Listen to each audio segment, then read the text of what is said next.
This is the Dreadful Podcast on TV Podcast Industries. We're back for part 3 of our Penny Dreadful Rewatch. We've started season 2, episodes 1 to 4.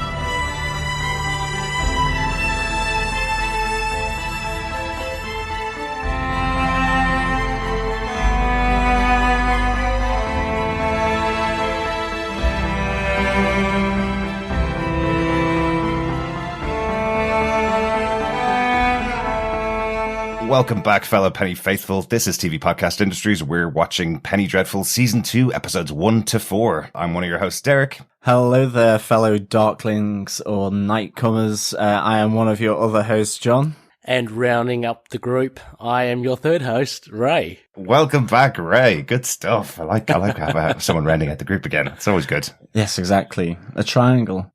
Which can then become a pentagram or something to feed into this witchy kindness that is season 2 Penny Dreadful. Yeah, because you can't round it out a triangle, John. It's mathematically impossible. No, I know.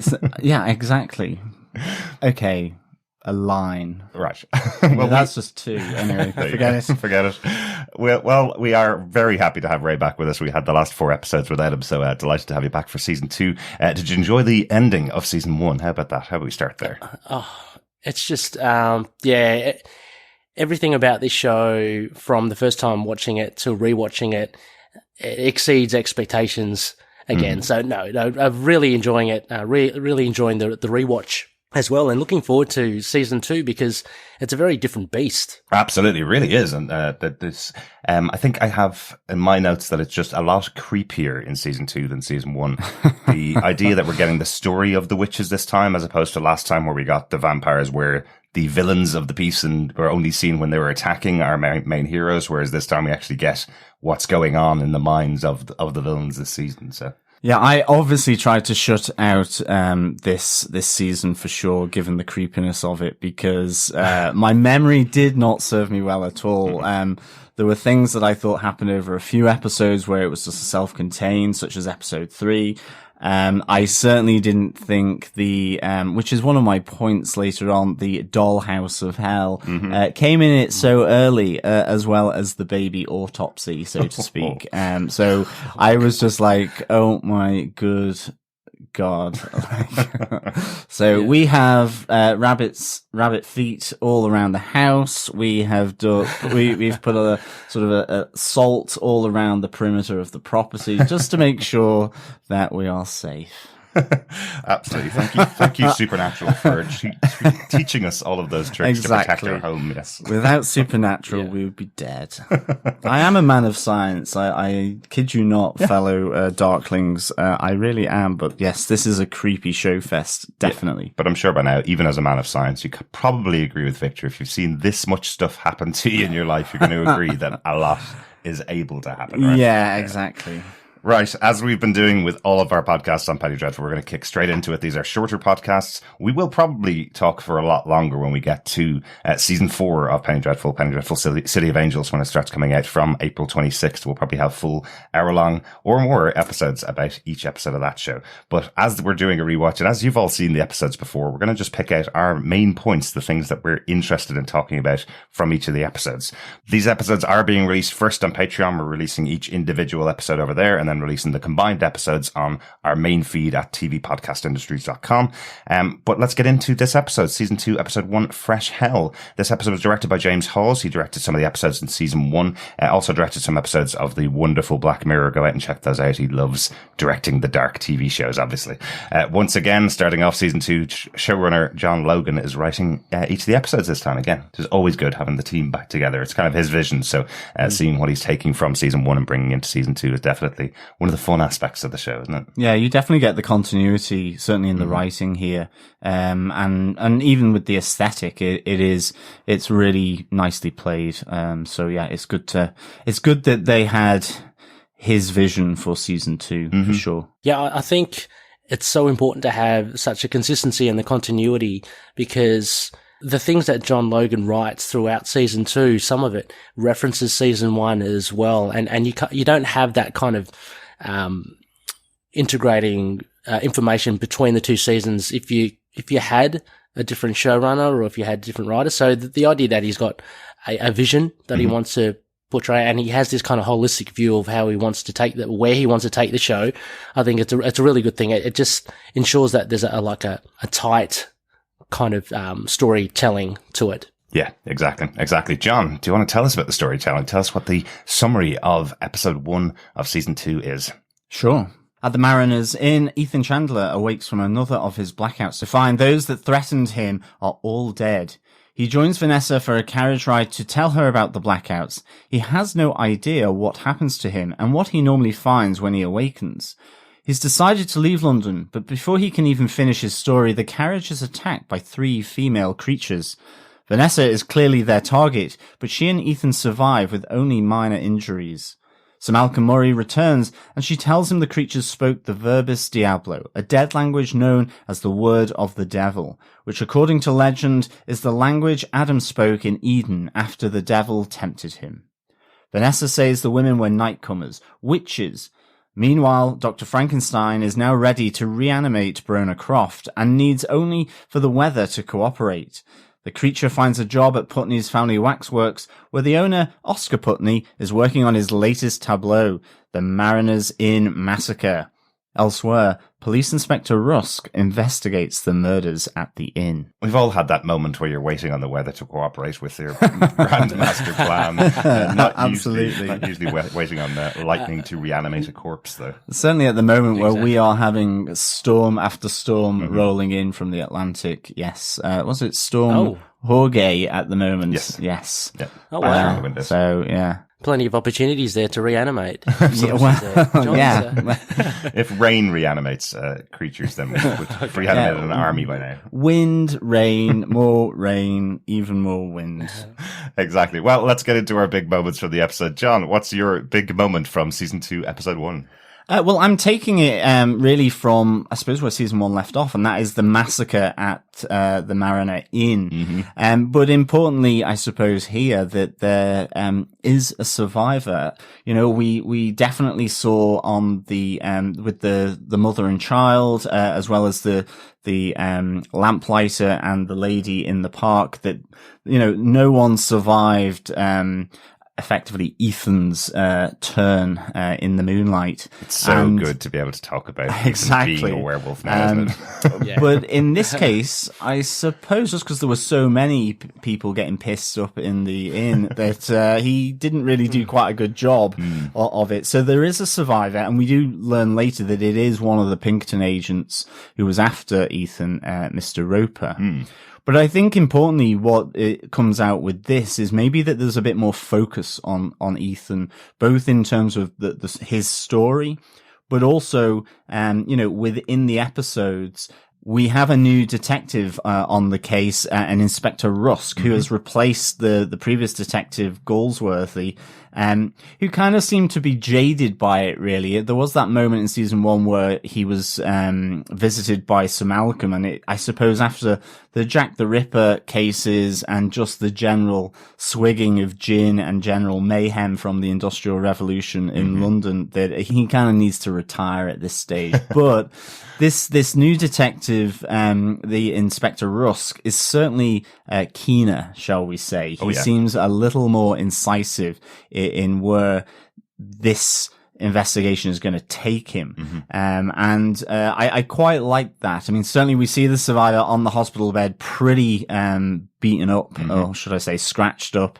And it's kind of, it's one of those normal things. It's that matter of time until he recovers and, you know, until they can have a worthwhile conversation and chat. You know, they have a lot to talk about. Yeah. So, I like that. But I think as well, the focus is that, you know, we see that there is the public have taken this gory event into their imagination, whether it's through the newspapers, the Penny Dreadfuls. It's kind of a la Jack Ripper.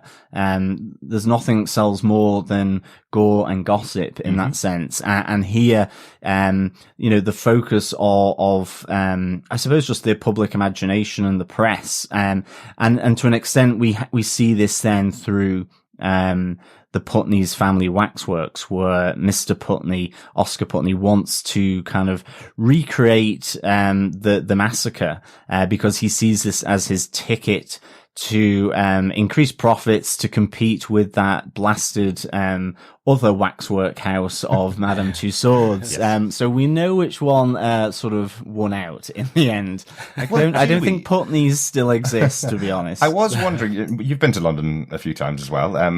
Is this something around the London Dungeon? Because we have a place in London that is kind of the House of Horrors, which is very like Madame Tussauds, but focuses just on murders and deaths and all that kind of stuff, which has been around for hundreds of years, or 100 years as well. So yeah, maybe that is if the Putney family lost out and it just went to like Putney Bridge is maybe.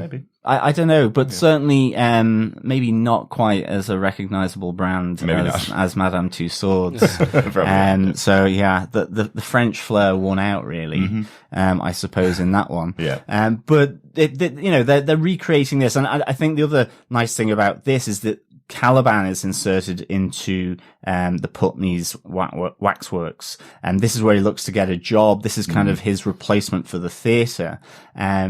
I think it marries quite well. I mean, I just keep thinking of the horror, The House of Wax. So to me, this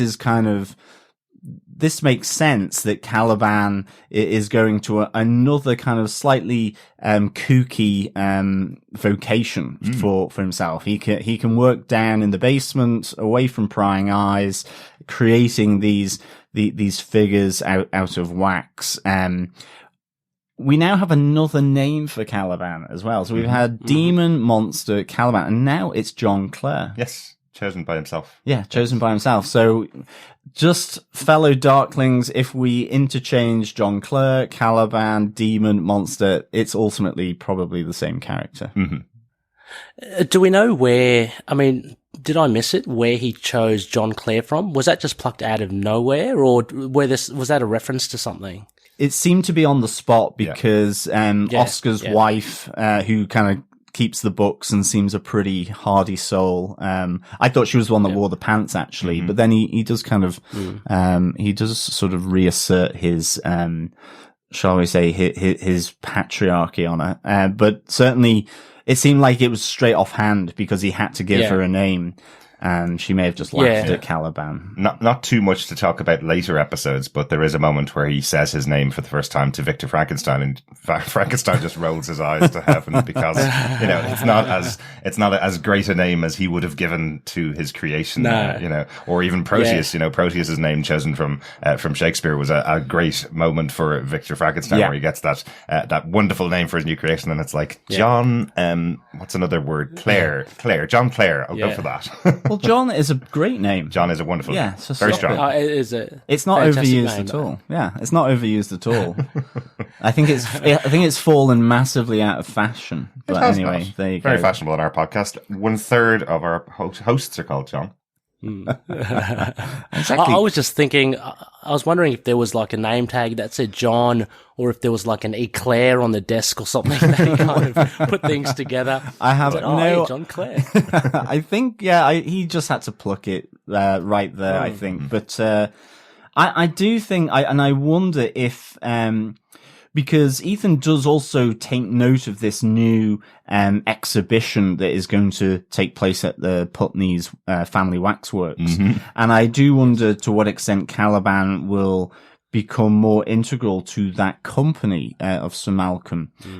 Certainly because as well, we do see Caliban meeting Vanessa as well in another one of the episodes. I know it's episode 2, but we'll talk about it. Yeah, but it's he seems like there's a few more possible connections here to this company, not just through Victor, where he might become a part of Sir Malcolm's band of merry misfits. So the reason why I brought this up is mainly because I suppose the point of view from Ethan, it's changed from season 1, and we are starting to see him as part of the storyline in the same way as you described the witches as opposed to the vampire. You know, it's not a sort of peripheral transient element. It's becoming more sort of interjected into the story, which I think is a good thing because he's done this massacre and there has to be some kind of consequence. And I think the urgency of the new inspector also seems nice. You know, he is absolutely focused on getting whoever has done this, and I kind of like that. Yeah, and you know, I suppose it's really important for the Ethan character. In season 1 and the previous parts, we talked about the fact that Ethan was the voice of the viewer. He was the eyes of the viewer, throughout the series, and didn't have as much of his own storyline as you would expect for one of the 3 major characters of the show, or the 4 major characters of the show. Towards the end of the season, it starts to build up to this idea that he is this werewolf that can eventually just come out and kill everything around him. What I did like about how this was introduced is, remember, there was only 2 people in that room that Ethan wanted to actually kill, which were the Pinkertons that were after them, and one of them still alive. So he's not a very effective weapon as such, you know. He has killed everybody in that room except for one of the only 2 people that can identify him. So I suppose he's not in control is what it tells you about the werewolf. He is able to turn into this creature, this beast, but unlike the vampires or unlike the witches, he's out of control. He's slaughtering everything around him, but not getting the one thing that he wanted to get. So yeah, he's I think, and you see that with his reactions and the way he talks to Vanessa in the carriage as well about how he's got no control, how he's got these inner demons himself. And he's, to a point, I mean, just as scared as everyone else, who's, you know, walking around London with these murders happening around. So, very much so. Very much liken him to, you know, say like the Incredible Hulk or Dr. Jekyll or Mr. Hyde, how this other physical being where he blacks out and it's a totally different entity. So I mean, just going further to your point as well, the wolf is totally out of the bag now from season 1, you know, so I think the only way to progress Ethan as a character would be to, establish that, which they did, which John Logan did perfectly in the end of season 1. And then, so where do we take it now? And so I think it's really great. You have this added dynamic of Inspector Rusk with this kind of forensic investigation now, which is a different part of the Penny Dreadful storytelling. I think that's he's a very interesting character, very intense kind of guy. He is. Very. Yeah. But he's very good as well. And tying it also with the horror elements, even just the verbal descriptions of this guy hasn't got much of a face anymore. And, you know, he won't be able to talk to you till maybe tomorrow because he's so disfigured. Yeah. Yeah. And then seeing all the bandages, that itself has a very horror element to it and a very kind of, I don't know if I can, what is under it? What is under those bandages? Exactly. It's, unlike the picture of Dorian Gray, I actually don't want to see what's under those bandages, I must admit. I think one of the interesting things of Rusk as well is that, he has that conversation with, I think, the owner of the inn who wants to kind of sell it off as quickly as possible. And because they want to put up tenements, and he just goes, more brick, soon there will be no wooden buildings left. You know, wood has its character and tells a story. And it seems like he also has this kind of longing for, dare I say, the old ways. Not to say that he's a supernatural being or he's got any elements like that. Certainly I don't get that at the moment. I think he's very much about, as you say, this modern detective using the latest tools available to him, sort of in Victorian Britain. But there's some kind of thing that he still looks back, or his terms of reference are still as a kid, the old ways, to some extent, or there's a nostalgia there to that way, that even though he's bought in to, cause he says that he has come from the army. It looks, he used to be a soldier. So yeah, he's bought into new technologies like repeater rifles or all this kind of stuff, but there's something there that he may be a bit more open to, the possibility of what happened in the Mariners Inn rather than just simply a straightforward serial killer, like I think Detective Goldsworthy would have been thinking. Right. I just took it that he had this concept of Wood leaving behind something for him to investigate. So he's a forensic detective, so Brick doesn't have the same kind of investigative abilities for him, I suppose. But I think he's more open. Yeah, absolutely. Yeah. Just quickly as well, with that point, I love it as well. It's a good point, John. But it's also, for me, it was more like a nostalgia within the nostalgia. I mean, so we're watching this and everything's so dated, outdated. And he's coming in and he's saying, "Oh, Brick, that's so new and modern. Why aren't they using the tried and true method of timber?" And so we're thinking, "Wow, he's really got the old traditional ways." Yeah. So I love that layer of us being kind of detached even further from him, because he is so set in a traditional sense, whilst we are way modern. So where's the steel and glass? Exactly. Well, let's move on to our next big point for the episode. Ray, do you want to kick us off with your one? Yeah, look, I took a big juicy one here. I went for the introduction of the new big bads, the witches. I call them in the notes the Witches' Coven. There's obviously a group of them. We get the introduction to them not only visually, aesthetically, which is truly terrifying, and the way they move is all very supernatural. But we get a little bit more of the back history to them, and establishing them. I guess they're established a little bit more than what the vampires were initially in season 1. So it's a very different take.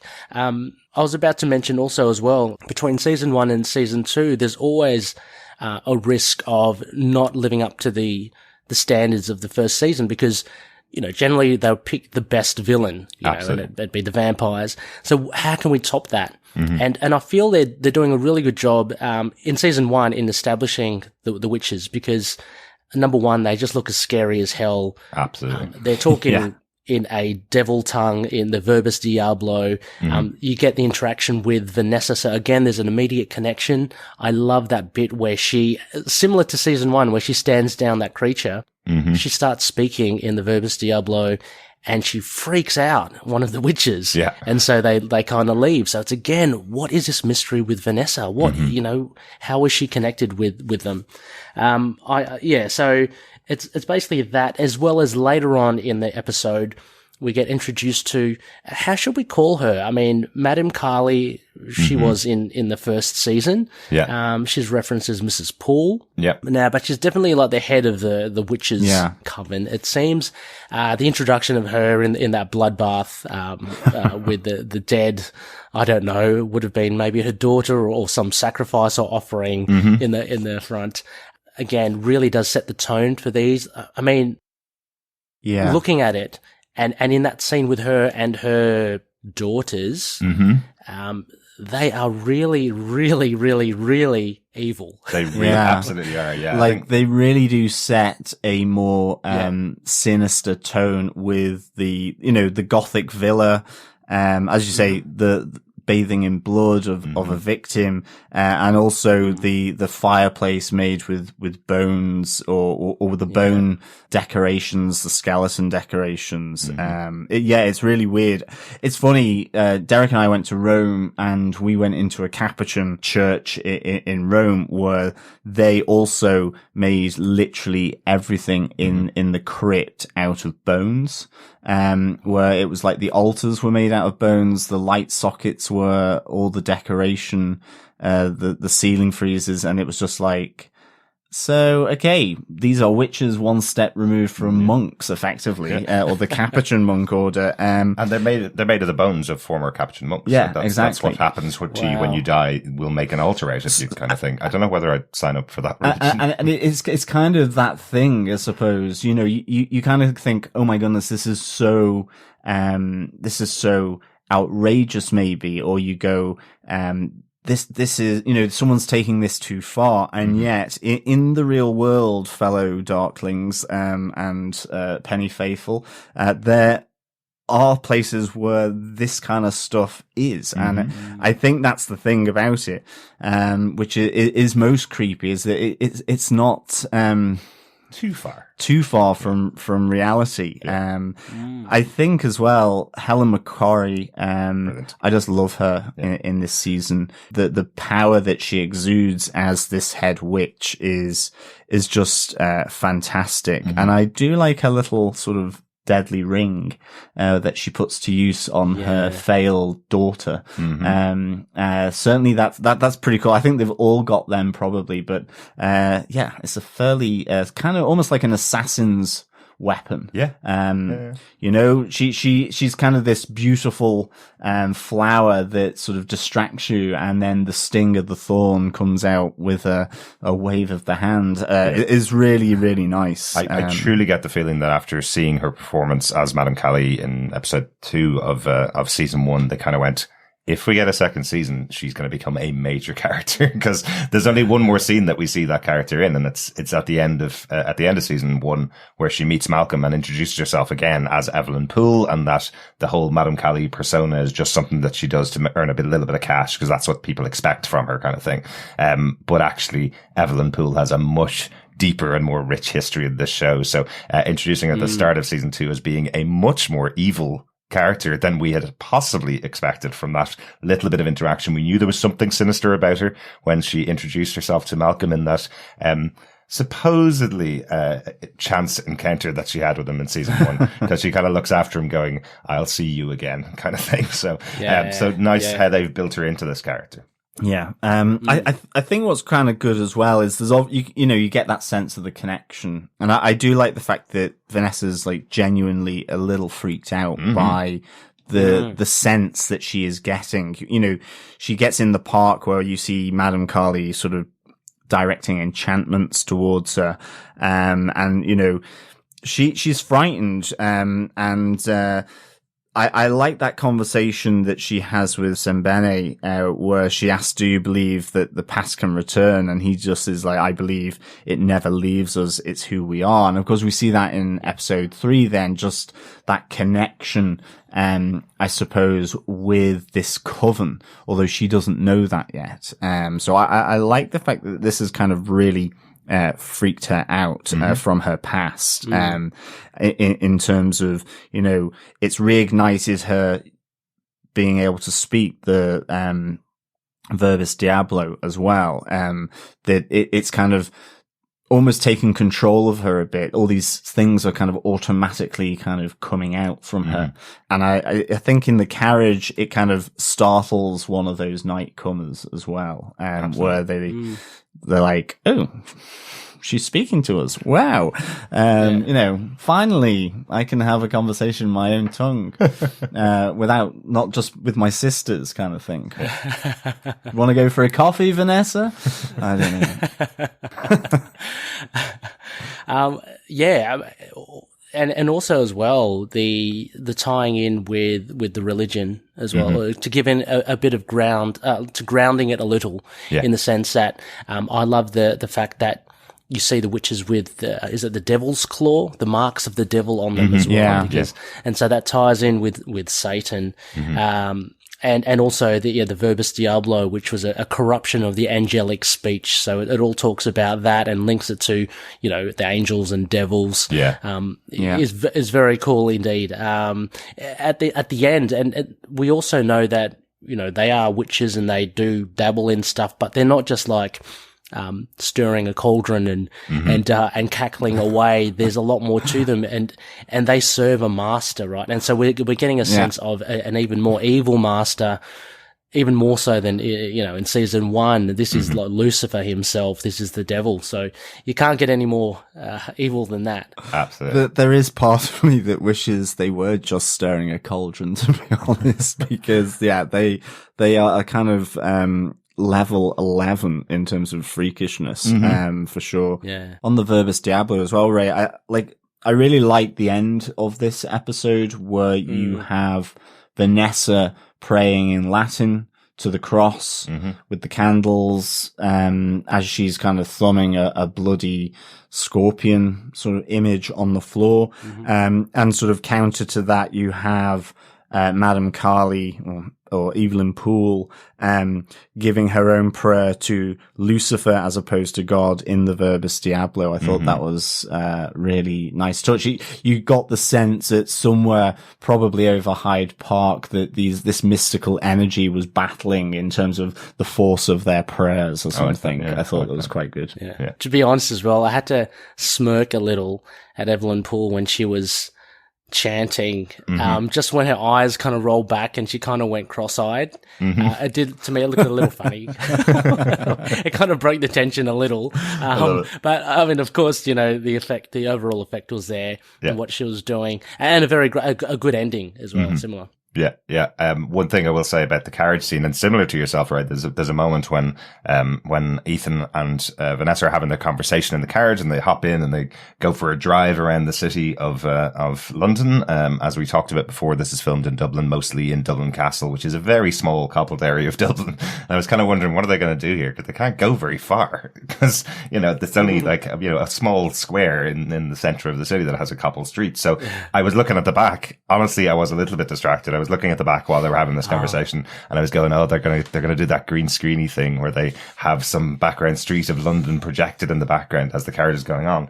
So because of that, when the attack happened, I did jump quite sizably off the couch when the attack happened, because I wasn't prepared for it at all. I thought this was going to be an exposition scene to set up season 2 as the witches destroy the carriage. And then we have that scene afterwards where they get outside and see the slaughtered horse and slaughtered driver on the ground.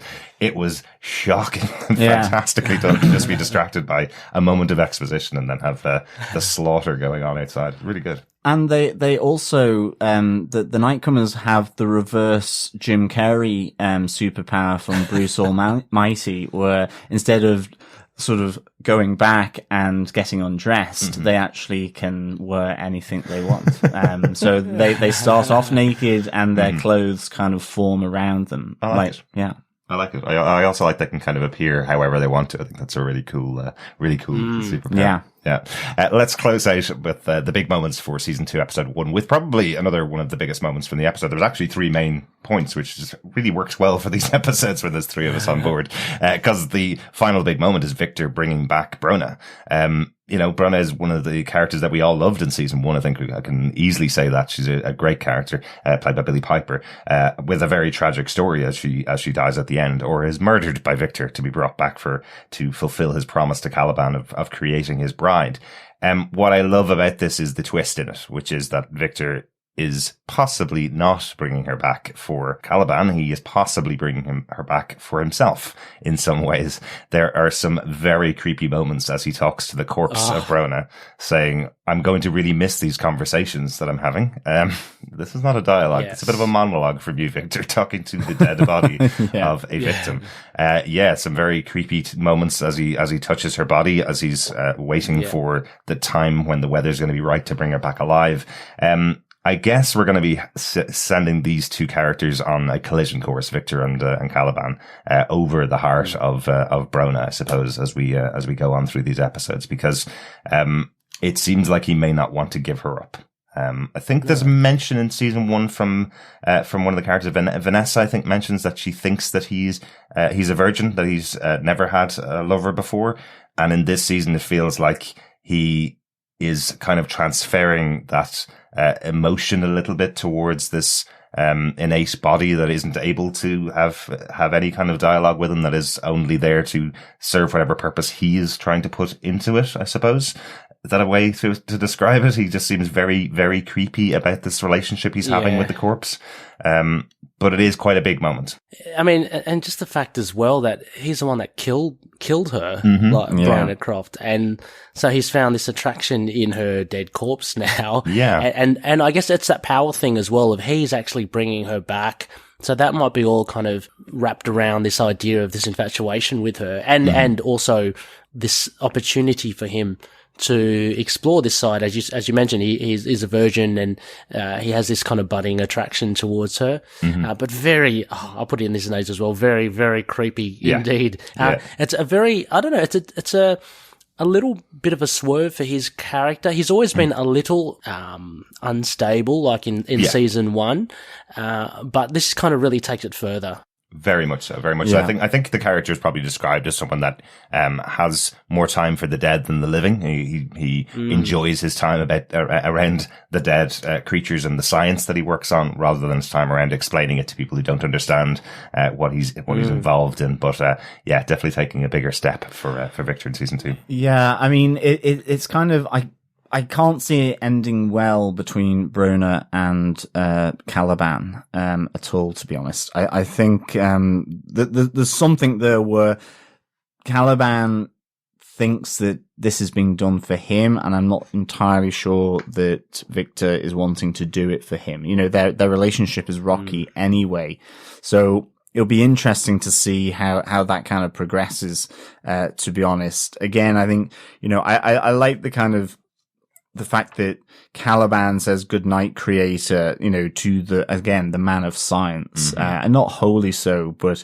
I find that really quite interesting. And of course we see that he has actually changed or updated his process. So she is now in a water bath. And we learn a little later that this is to reduce the effects of the electricity, so that they can recover quicker.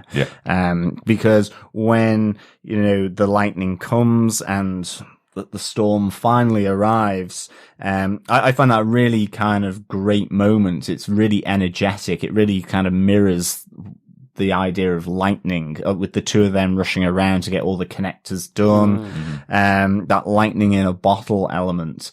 And then she begins to, sort of get reanimated and sort of rises out of the water, a bit like, almost like the Lady in the Lake a bit, in that sense from King Arthur. But, I just thought this was really nice. And the urgency of Caliban saying, let her live, you know, shouting up at the sky, that this, you know, he's pinning all his hopes on Bryna and assuming that she will have affection for him. And I think that's where, even without the interjection of Victor, that could end badly, if she has no feelings towards him.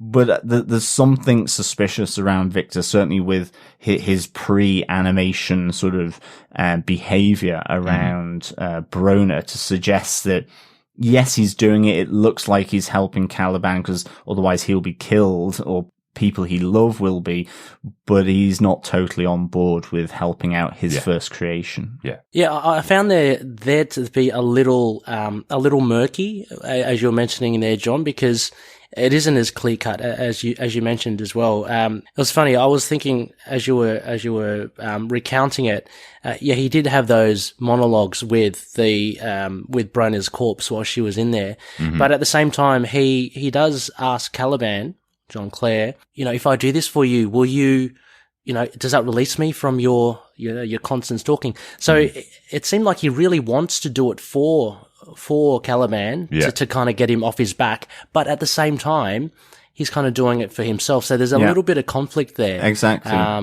And it's which one, I mean, obviously the latter is more important to him because he kind of pursues that. But, I found that it's like, I was a little confused then because, and I loved, Caliban's response to that as well, saying, you know, you might as well ask, you know, can you get your soul ripped apart from you or something? You know, we're all bound on the same wheel of pain. I love that. I love the language that they use with each other. It really rings true to their characters because they're both very poetic and very artistic. Absolutely. In that sense. And going back to that point, it's hilarious that, John did pick, John Clare as his name because he's so well read, and he loves, and that's all he can come up with is a little funny. Yeah. But I found that thing with Victor, there were two conflicting things there.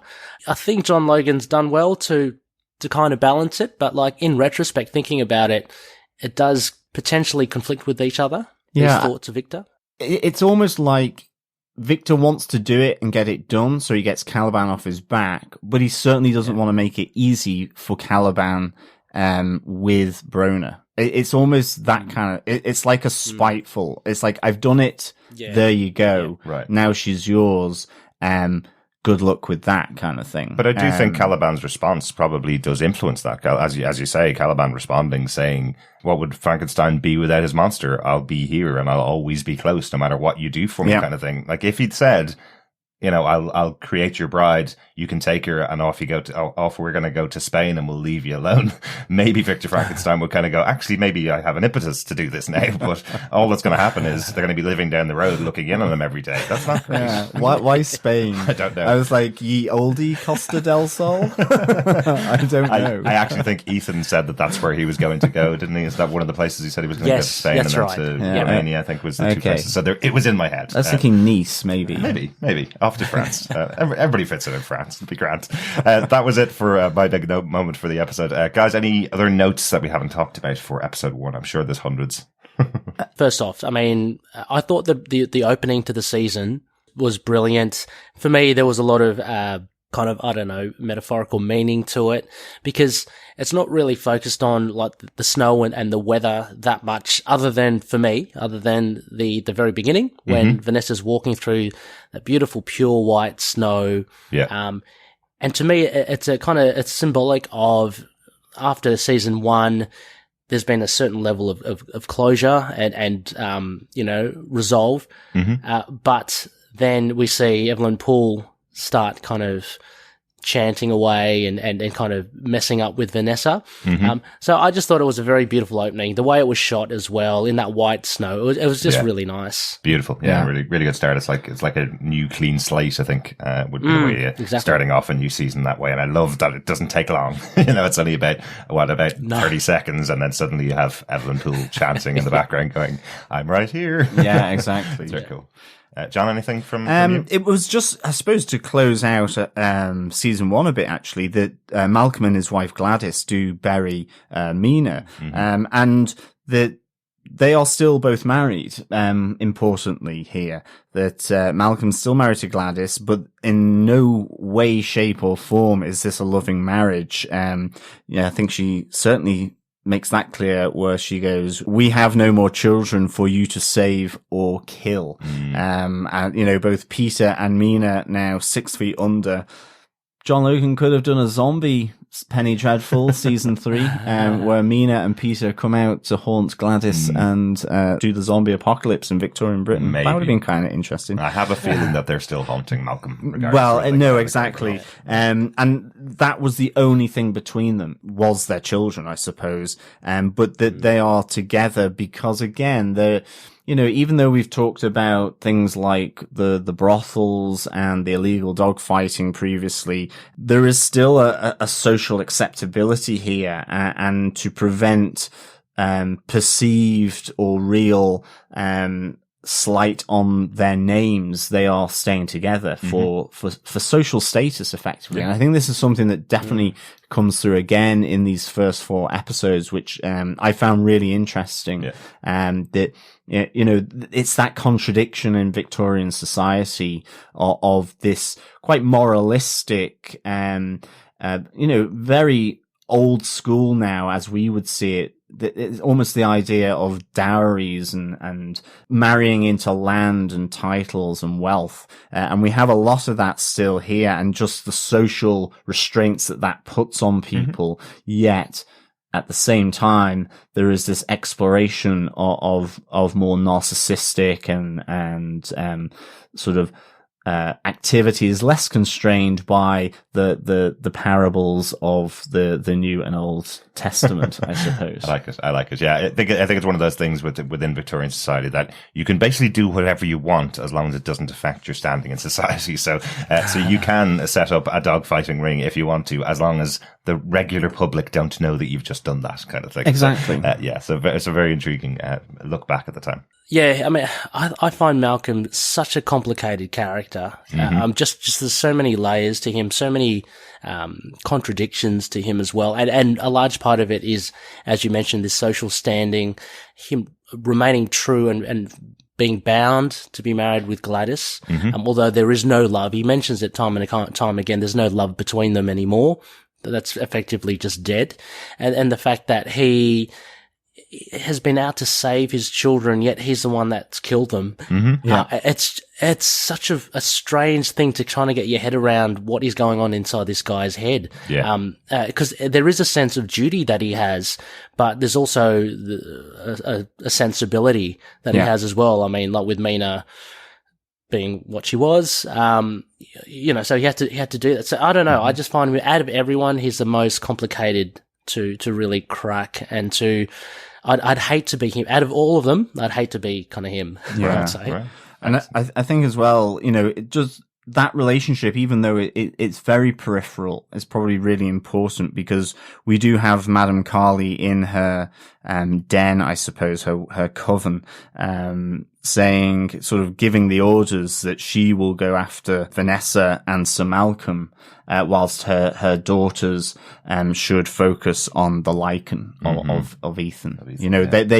They definitely know that he is something supernatural, and not just pure human. Yeah, absolutely. Shall we leave it there for our discussion on episode 1 of Penny Dreadful season 2? Yeah, that's all the notes I've got. Excellent. Yeah. We'll take a little break and we'll be back with our discussion of episode 2 of season 2 after this message from Ray of Into the Night, the Moon Knight podcast.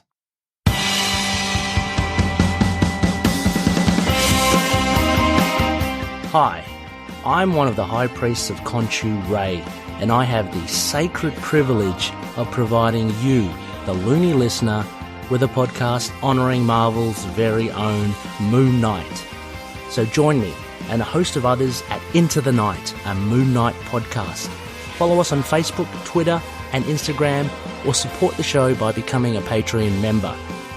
Into the Night, a Moon Knight podcast. It's time to get your Khonshu on.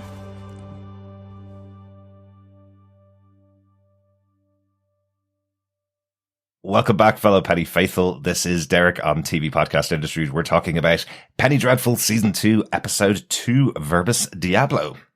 Yes, hello, fellow Darklings. This is John as well. Dare I say it? Looking forward to getting into the Devil's Tongue. That seems a little dodgy to me. But yes, can't wait to get into this one. Mm-hmm. And welcome everyone. Hello, I'm back. Looking forward to talking all things dark and evil and, generally horrible. Yeah. Dreadful. I should say dreadful. Definitely dreadful. Yeah. This is definitely dreadful. Yes, let's jump straight into our discussion about Verbis Diablo. Episode, once again, directed by James Hawes and written by showrunner John Logan. John, do you want to give us the synopsis for this episode of Penny Dreadful? Sure. Vanessa survives a nighttime visit from the Three Witches, and Sir Malcolm promises to do his best to protect her. He shows her a soup kitchen and medical clinic of sorts where he donates some of his time and money. There, Vanessa meets the creature. Sir Malcolm meets Mrs. Poole in a department store where she mesmerizes him. Ethan, Vanessa, Dr. Frankenstein, and Sir Malcolm invite Ferdinand Lyle to translate the Verbis Diablo for them from the British Museum. He tells them that in the 11th century, a monk named Father Gregory claimed he was possessed by a demon who spoke to him in the Verbis Diablo. He wrote down what he was told, and those artifacts are now contained in the British Museum. Dr. Frankenstein, meanwhile, has successfully reanimated Brona, now called Lily, but he struggles with his own feelings for her. She quickly learns to speak and has lost her accent, but has no memory of her past life. Dorian Gray meets Angelique, who works in a brothel. Finally, Inspector Rusk visits Warren Roper, one of the men who was severely injured in the attack at the Mariners Inn. At this stage, the doctors have no idea if he will ever again be able to speak. Yes, the cat's got your tongue, or in this case, a massive werewolf. Yes. Yeah, exactly. I like that. Ripped it out, no doubt. Maybe. But hopefully he'll be able to speak in future. It will be bad times for Ethan if he does actually tell the story of what actually happened to him on that day. But again, intriguing that the person that's left alive is one of the Pinkertons who was following Ethan. So he's very unlikely to tell the story of what happened, isn't he? If anybody else had been left alive, they may have told the story about this man who transformed. Oh my God, scary, scary. But this Pinkerton who was on the trail of Ethan, he's not going to give up his quarry just because he was attacked and lost half his face. No, exactly. I'm just wondering how Cherry Phosphate may react if he takes a swig of that into his kind of presumably destroyed face. Oh, he'll definitely need a few ice chips. A fizzy face he will have. Yes. Yeah. Just because you looked up cherry phosphate because you had no idea what it was. No, I didn't. Nobody else remembers the line at all. But he will need some ice chips. That was the other thing. Ice chips are a little more important. Although cherry phosphate, the precursor to the worst drink ever, Cherryade. Yeah, awful. I like it. Yeah. Oh. Well, this episode features probably the scariest moment from John's history of watching television. And I think he mentioned at the start of our episode 1 of season 2 discussion that he didn't realize this moment happened so early in the show. But should we get it out of the way now, John, and allow you to talk about your big moment from this episode that still has you waking up screaming? I suppose this is a bit of a juicy one as well, to be honest. Yes, it is the dollhouse from hell. Or dare I say it, the dollhouse in the basement of the Witch's Coven. I didn't realize this was introduced so early, and dare I say, I didn't realize that the baby thing, or I think I should call it the baby autopsy, came in here. But yes, I suppose we do get to the heart of the matter with this, and that heart being a baby's heart. But this is both, like, to me, it is amazing and incredibly just diabolical, gruesome, and it is evil personified. And if we're talking about if we're talking about the devil's tongue, certainly, this has an appropriate amount of darkness around it. And dare I say, it'd probably be too much possibly for some viewers. Yep. But effectively one of Evelyn Poole or Madame Carley's, daughters has, kidnapped, a baby off the underground, killing the baby's mother and father, and has brought it back to the coven where, Madame Carley is now about to use the heart of this baby to effectively bring to life a doll that she has made. So effectively, I've kind of, in my notes, it's almost like an intricate voodoo doll. It is to bring the inanimate to life here. Just the way this is done, I mean, the camera following Helen Macquarie down the spiral staircase with the darkness, really nicely done. The music is appropriately atmospheric, and I do like that they've introduced a choral element, because that really does add to I suppose the wibbly wobbliness of it, the frightening, being kind of off balance, that the voices, it feels as though Madame Carley is not acting alone, even though she is. It's like there is some kind of unseen presence, i.e. her master, watching her and directing her in this by having this choral. And I think it's always, it's always good to have a bit of choral to add a godliness or devilness to a piece of music. This ceremony that she is doing to reanimate this doll of effectively Vanessa, and it's just very really lifelike as well, isn't it? Yeah, really lifelike, really creepy. There is a moment where it's spinning around and you just have the doll's eyes, her sort of dissecting the baby, so this autopsy to get the heart. But there is one moment where it focuses on a doll who's got these big eyes with I shouldn't laugh, with the mouth open, and it's like, I think we all had that expression on our faces exactly. As we were watching this scene. But again, Helen Macquarie, the commitment, because, you can imagine getting your script going, what do I have to do? Yeah. I mean, exactly. like what, and the commitment of her, the sheer sense of her as a force of evil really comes across here, in this creepy doll-filled room. I mean, dare I say it, I hate dolls. Clowns are a walk in the park. Oh, yeah. Dolls, certainly these kind of dolls or the Victorian dolls, like, get out of there. If anyone has them, they're going straight in the tip. And from my side, because it's like, massive really compliments creepy. to the set designer and, Yeah. the prop maker for this episode, because they do look realistic. I don't know whether they went out to shops and bought, or out to museums and took old style dolls, but they look realistic for the time. But it's just seeing the walls as the camera pans upwards as well as side to side, where this room is a very high room filled with dolls from floor to ceiling, and they're all watching on. And then you get the impression by the end of the scene, because the heart is inside this Vanessa doll, that potentially every single one of those dolls is another person in London or around the world being controlled by this coven of witches. Yeah, or a victim of some sort. Yeah.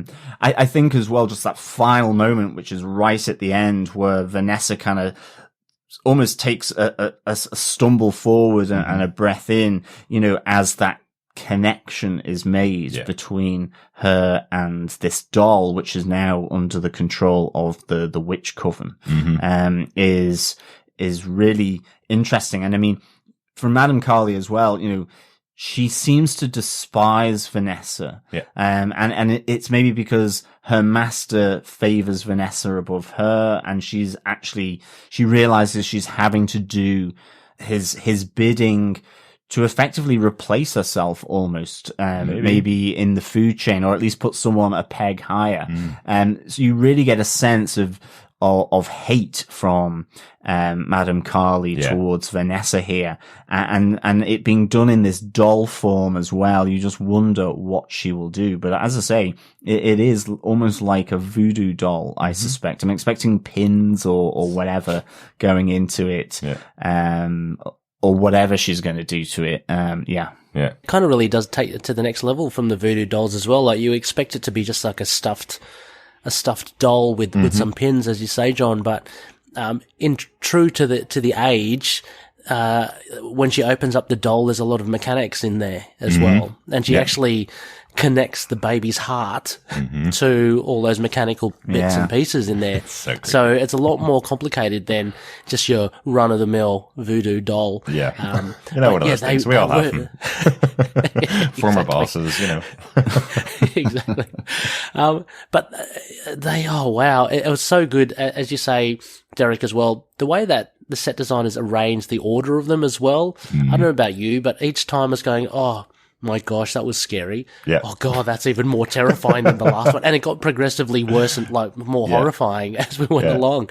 Yeah. Yeah. And I think when you get to that one doll with its eyes wide open and mouth wide open, it's just placed perfectly. It's at that moment where you're going, it can't get any worse, or it can't. But it does kind of speak to that thing of coming to this show with your own perspective and your own experience of shows like this and movies like this that you've seen before.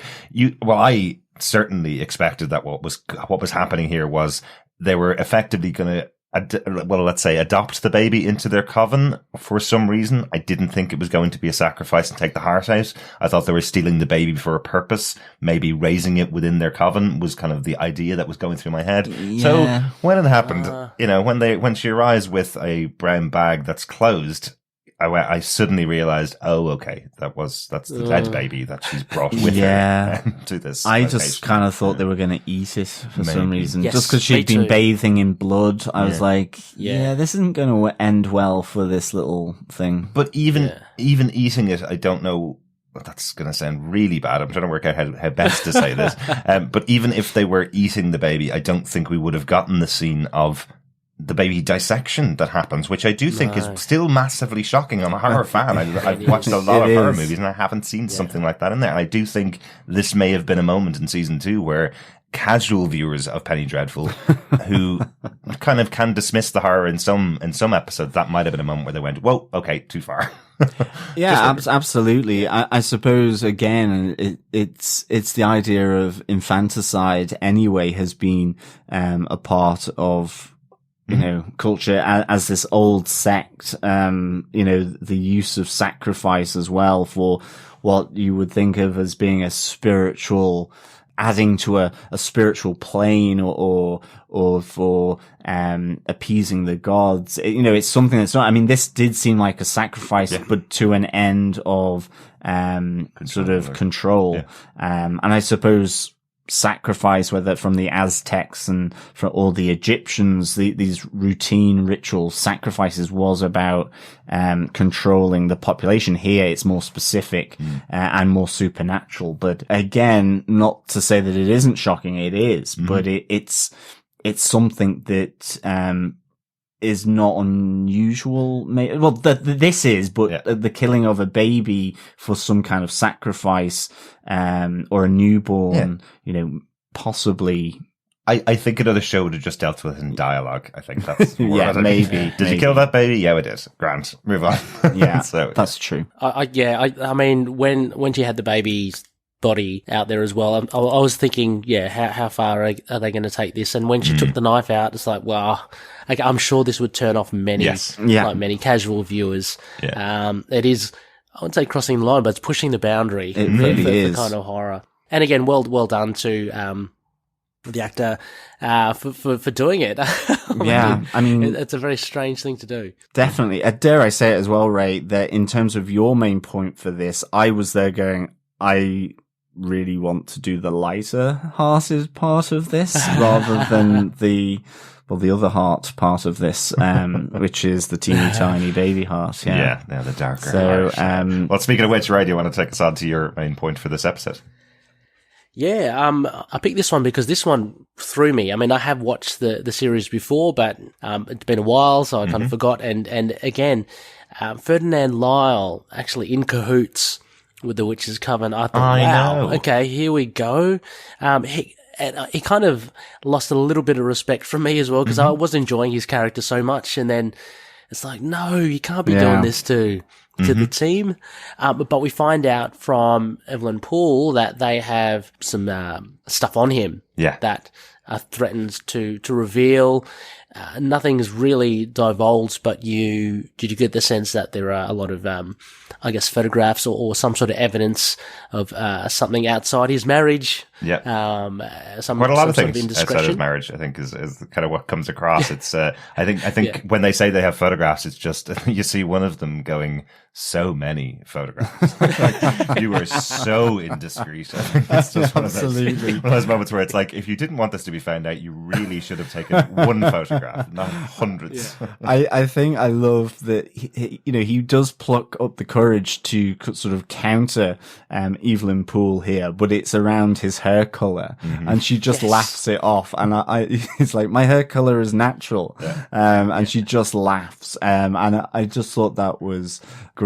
A bit like you, Ray. Yeah, I had forgotten that there was this association, where he was effectively being blackmailed, really, I suppose, by the coven. But I thought he was excellent in this episode and brought the light relief, for sure, to this episode, which it needed, given what we've just discussed about under my point. Yeah. I mean, with also his role for the rest of this episode as well, it's really good because it sets up that you kind of scrutinize his every action now after it being revealed that he's kind of in there with the Witches Coven. So I found that really effective because where he was just comic relief, now you're kind of like, you know, you kind of question everything he does, because he says he wants to misdirect them. So he's there, he's responsible for actually helping them decipher this Verbis Diablo from the artifacts from the museum, which they were, you know, hoping to get. What's he going to do? He's not going to translate it properly or not. Although you do get Ethan, who is well versed in Latin as well, and Sir Malcolm, who knows his Arabic. So there are things that he can't kind of pull the wool over. Some of the I do kind of like that. Even with the blackmail, that effectively Evelyn Poole's saying to him, "Oh, well, go ahead and translate the whole thing, because it all leads to me in the end anyway." I like that she kind of has spoilt the whole investigation piece that's going to be happening, because they'll all end off on her doorstep anyway. So just let them go ahead, let them decipher it, let them take weeks to do that. It all leads to me. I'm the final endpoint. I think that's quite interesting. But Lyle is a favorite character, definitely, and in this episode he has some fantastic moments. His flirtation with Ethan is hilarious. From the first moment he arrives, when he goes, "Oh, you're gigantic. I look positively Lilliputian in your shadow." And then he hears his voice and goes, "Oh, American, I can't contain myself," you know? Yeah. Fantastic. Him fawning over Ethan is just so good. The other thing he says, because I think the writing here for Mr. Lyle, is great. He turns to Ethan and he goes, "Mischief is best done in small groups. Isn't that right, Mr. Chandler?" As though, we're expecting some mischief from the two of them. It's all very, a little entendre, in this double entendre, from Mr. Lyle, presumably related to the photographs that Madame Carly has, as well. But, the fawning, over Ethan is really good. What's the other one where he says he will bring both guns, and it elicits this real sort of just laughter from Mr. Lyle as he's going to bring both his guns to their sort of secretive quest in the vaults of the British Museum. Yeah, I like it how Ethan doesn't play it down and doesn't shoot him down, so to speak. I love how he kind of plays along with him anyway. It just shows a nice kind of, kind of friendship between the two and a camaraderie. So again, that just all adds to the fact that, later on we know that Lyle is not 100% loyal to the group. So absolutely. I was saying to John that I read the portrait of Dorian Gray in between the first and second parts of our discussions on Penny Dreadful, and this is the kind of playful discussions that you have between some of the characters, between Dorian and his benefactors, I suppose, or his group of friends. This is the kind of playful discussions that you have, where there's lots of, not even sexual tension, it's just lots of sexual innuendo discussions between them, where they just banter back and forth all the time. It's sort of innocent, but also there would be a possibility that Lyle would absolutely jump Ethan if he given the opportunity as well. So I love the banter between it. It's part of the fun of everything that's going on, and I love that Ethan plays into it as well. I think that's quite fun because of obviously the relationship he had with Dorian Gray in season 1 as well. So Lyle seems to be a favourite character of everybody. You see as he arrives for dinner, you see Vanessa going, "Oh, our guest is here," and getting Ethan and bringing them downstairs, and everybody's excited to see Mr. Lyle when he arrives. I think everybody likes the character. So seeing in episode 2 of season 2 that he's not working directly with them, he's also working against them. Obviously being forced by Evelyn Poole is kind of sad for all of us watching, I think. Because we like the character so much and just hoped he would be the foppish, funny one in the corner as the episodes went on. So it's a bit sad, but as I say, at least he's allowed to continue to work with them, and he won't be steering them off all the time. So. Yeah, definitely. I do like it as well when they do go to the British Museum, where they're kind of, he's about to go down into the vaults, and another curator is coming back up, and he just goes, "He's my brother." I think that's really good. And then he's kind of fairly he kind of waves it aside because effectively the British Museum is just a massive pornography warehouse, second only to the Vatican. So there are people always nipping down into the vaults to get a quick sort of pervy gander at the collection. I love second only to the Vatican. Yeah, I thought that was really good. I think and it's one of those things that I liked where I think Malcolm asks if he can bring the Verbis Diablo, these relics, back to his place. And again, it's just a nice little touch around, I suppose the collection of the British Museum where he goes, plundered wealth from the British Museum is often ignored. I'll just plunder it back to bring to your house. And even just the fact that there's all this pornography or whatever in the vaults, it's the idea that there are curators who decide what people see, and this can very much reflect the society at the time, and I think that's why a lot of plundered colonial artifacts from different parts of the world were in sometimes caused so much excitement, and part of that was down to shock because of some of the images, and then they were quickly, as Mr. Lyle says, then were put back into storage and were ignored or forgotten. So I think that's kind of really interesting here as well. The only other thing as well was the heraldic shield aspect as well, where you had the two prancing wolves on one of them, and there's that nice little conversation between Mr. Lyle and Ethan, not one that isn't banter driven, but more just saying that these totems are of defense. Most people think that they are to instill fear into the enemy, but actually it is more about the defense of these creatures for I suppose the families or the individuals that have these totems on their heraldic shields. So I thought that was quite nice. It's just another level of the mystery for Ethan as well, unraveling it.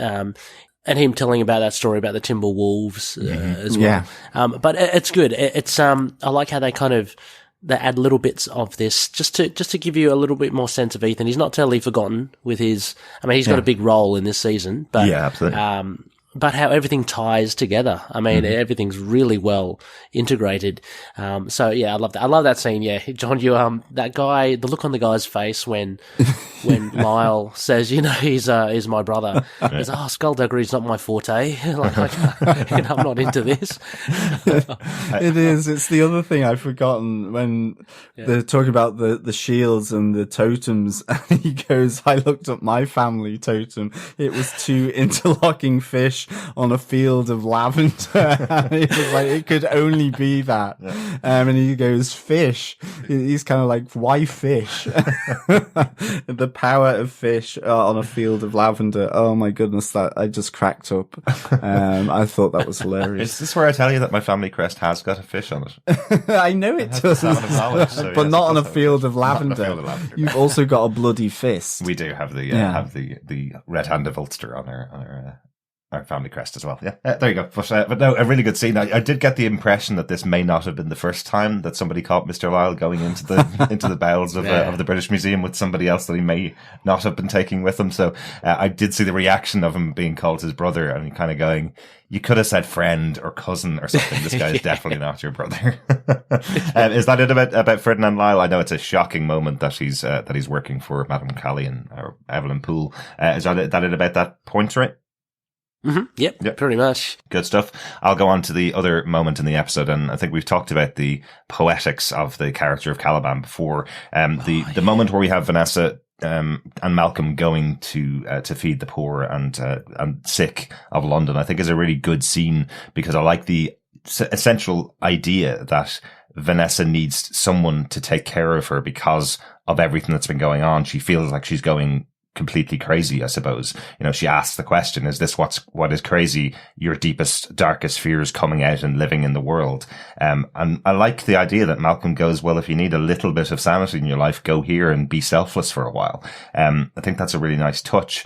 and she meets up with Caliban. This is the first time these two characters have been on screen together, and possibly two of the most interesting characters of the show, having this philosophical and religious debate, I suppose, in a way, as they meet each other. I kind of like the idea that Vanessa owns up to the fact that this wasn't a selfless act for her at all. This was an act that she was doing to relieve herself from some of the pressure and tension in her life. And being able to meet someone like Caliban is really helpful for her, where she talks about the fact that she hasn't essentially turned her back on God, but they haven't really talked very well in a while, kind of thing. And then she gets the perspective of someone like Caliban, who believes in poetry more than in the books of religion. He kind of says, well, I've read the Bible before, and then I found Wordsworth, and I found the beauty of the world and everything that's going on here. And it's diametrically opposed to Vanessa's belief that she has to go through her pain on the world here before she can get to heaven and before she can go to a great afterlife. He's saying, well, we only have one life, and it's the life we live here on earth. And if you don't experience that, then you need to look closer. If you don't see the beauty in people around you, then you need to find some time to look at that, not plan for what's going to happen in the afterlife. I think it's a beautiful discussion between the two of them. Yeah, absolutely engaging to listen to these two just talk to each other. And just before I mention stuff about this discussion of pagans and people who find religion, Caliban, he can't complain, can he, anymore about people being mean to him? So many people are so kind to him. Vanessa is just so endearing towards him. I really loved it. It kind of warmed me towards Vanessa again as well. Like she shows no sort of discrimination towards him, the way he looks. She's very warm to him. Even at the end, she says, "Oh, you've got beautiful eyes." The eyes that even he mentions, I think later on, about how they're not your typical eyes, and they're not beautiful at all. Yeah. But I love this conversation in the sense that Caliban John Clare talks about pagans have it good because they're free. They're not bound by anything. Whereas people who have found religion, there's this constant fear of the devil or evil. Yeah. And for people that people do good because they're so scared of being evil and doing bad.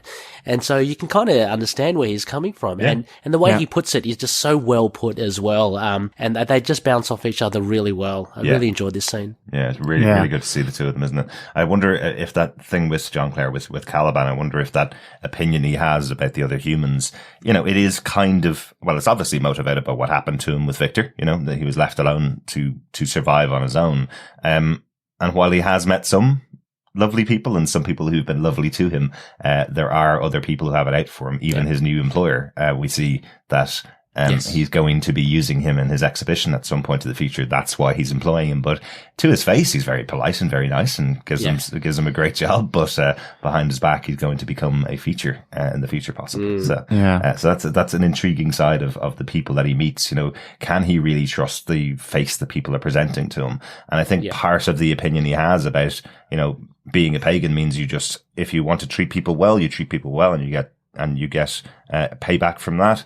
Or if you treat people badly, they will turn on you. So he will treat everybody around him with respect, apart from Victor, who has reason to treat badly. But. Yeah, I love this as well. I love this conversation. I think it's two things. It's where, like he's saying, I believe in this world and the creatures that fill it. It's this idea that with religion, you're looking to prevent yourself from heading, down effectively, and you want to promote yourself up to heaven. And so as a result, are you ever really who you are, whether that's for good or for ill? And as you say, Ray, it's that pagans are responsible to each other, not to God or the devil, because they are just playing out who they are naturally, and that responsibility, whether it's good or evil.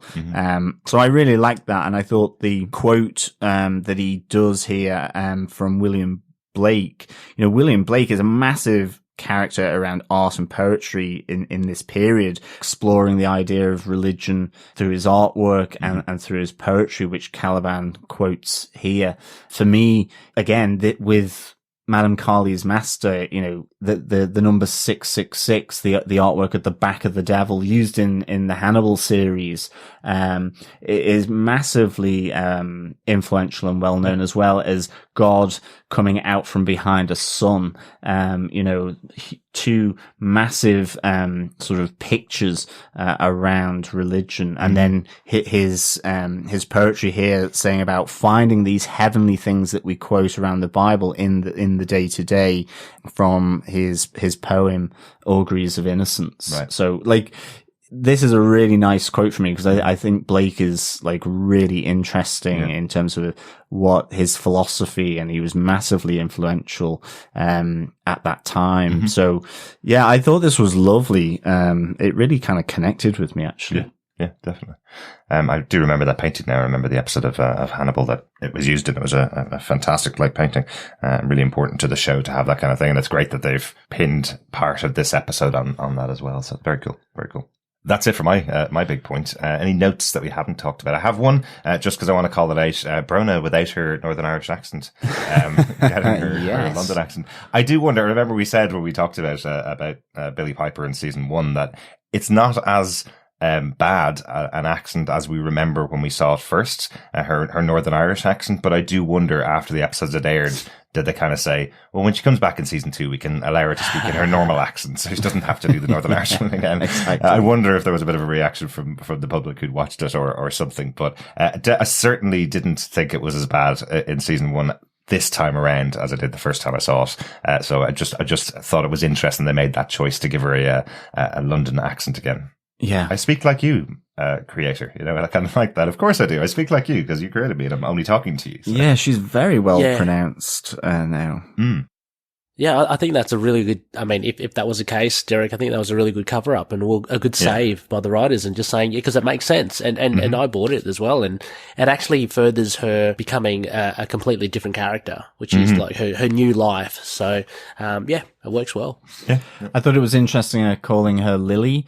You know, lily flower is very associated with funerals, generally, which I thought was quite good. Yeah. Her reaction to that as well, I was wondering, and I didn't want to read too much into it, but her reaction to being called Lily, where she says, I don't know why it is, but that inspires sadness in me. We've talked before about her name meaning sadness in Irish, Brona, her original name meaning sadness in Irish. Is that what she's saying when she hears the name Lily and she goes, I'm thinking of sadness, I'm thinking of Brona? Possibly, yeah, absolutely. Yeah, could be.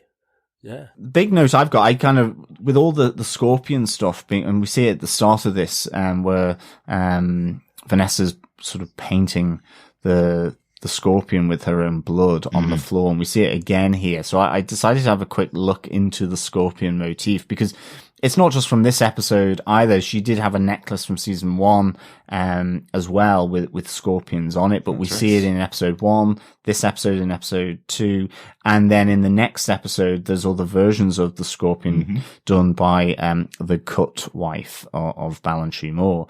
And so I was kind of like looking into the meanings, and also I have Scorpio as my star sign. Not that I necessarily take too much credence in that, but it's it very much stands for passion, sex, but also change or transition and death. And also for protection, so almost a protection totem, which is certainly used in the next episode, but also of being alone, which really speaks to I suppose maybe the feelings that Vanessa has in some cases. Well, she's trying to use it as a protection on the floor, isn't that what she's drawing in the floor in blood is to try and protect herself? And so I was looking at the Egyptian aspect of this, just given last season, and also relates to death, and also in Rome and Greece it's associated with death because a scorpion sting killed Orion. But in Egypt, whilst it relates to death, it's also associated with the journey to the afterlife and the protection of the body and the viscera, and accompanies them on that journey to the afterlife. I think the other great thing is that it's also the name of the king, as well as another great historical movie, The Scorpion King with The Rock. I was about to say. Which, I presume is totally accurate in how the Scorpion King arose.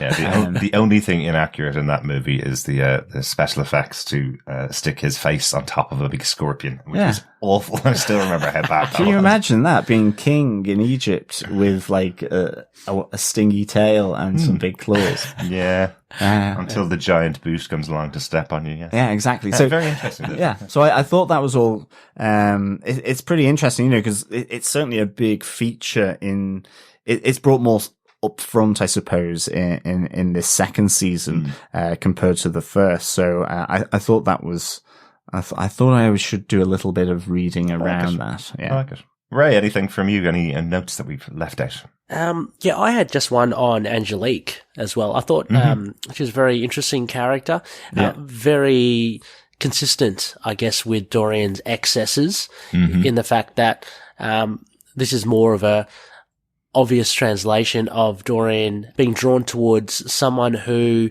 I guess is on the fringe of society, will generate a lot of talk and controversy, scandal, and so he gets drawn to Angelique, and they start something as well. So very interesting to see. Again, I can't really remember where it goes because from memory, Dorian has so many excessive kind of bouts throughout the season. So I'm not sure. I can't remember where this one goes, but it's interesting to see Angelique and she the confrontation at the cafe.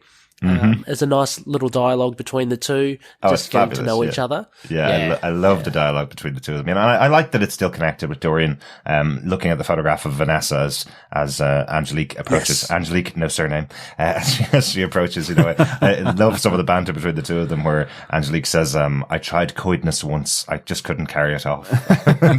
This feeling that she is quite similar to Dorian in some ways, saying to him, youth suits you, don't ever grow old. Kind of thing. It's something that he's probably heard many times, and as we know, he doesn't grow old. That is his central function, is that he doesn't ever grow old. So, so intriguing to see what happens with these two characters. Yeah, it's certainly someone that Dorian will enjoy being around. He kind of needs to have that enjoyment in life. That's what he's always pursuing. So, well, we see that he is going to enjoy Angelique for sure, I would say. I like that she says, try not to think too much, stay simple but beautiful. I thought that was kind of interesting. Absolutely.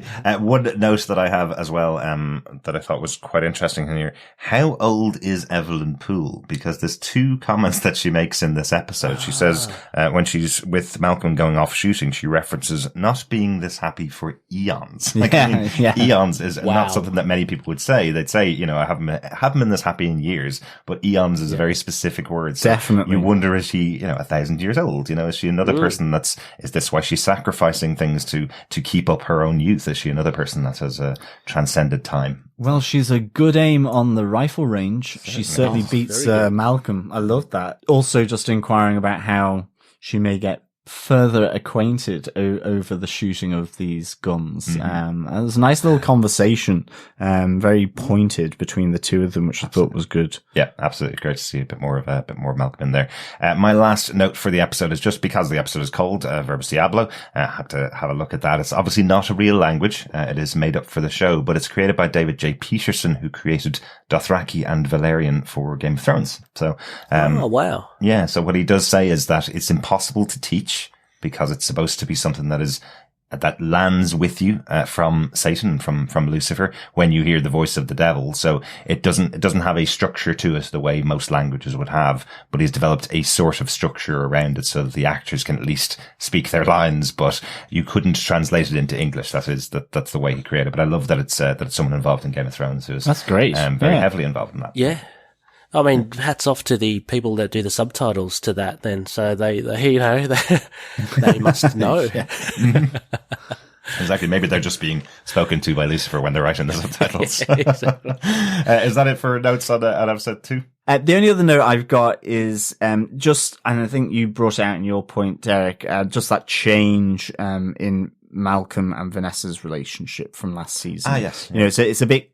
It's changed in that so Malcolm does say, wherever we walk, we'll walk together. He made his choice in the Grand Guignol Theatre in shooting Mina, and that there's a more supportive Malcolm here. He's still got his ghosts. He's still got his demons that haunt him, and there's still room to move forward between the two of them. But it's kind of an underlining and saying that, yes, you are my daughter here, and we will walk together to combat this, because Vanessa is going in to him frightened, distraught, and needing that support. So I thought that was just an interesting little change. Yeah, definitely good to pull it out. I think that even in the first episode, the first time you see the two of them together, Vanessa rushes forward to hug Malcolm. And there were moments in season 1 where you felt like she would just be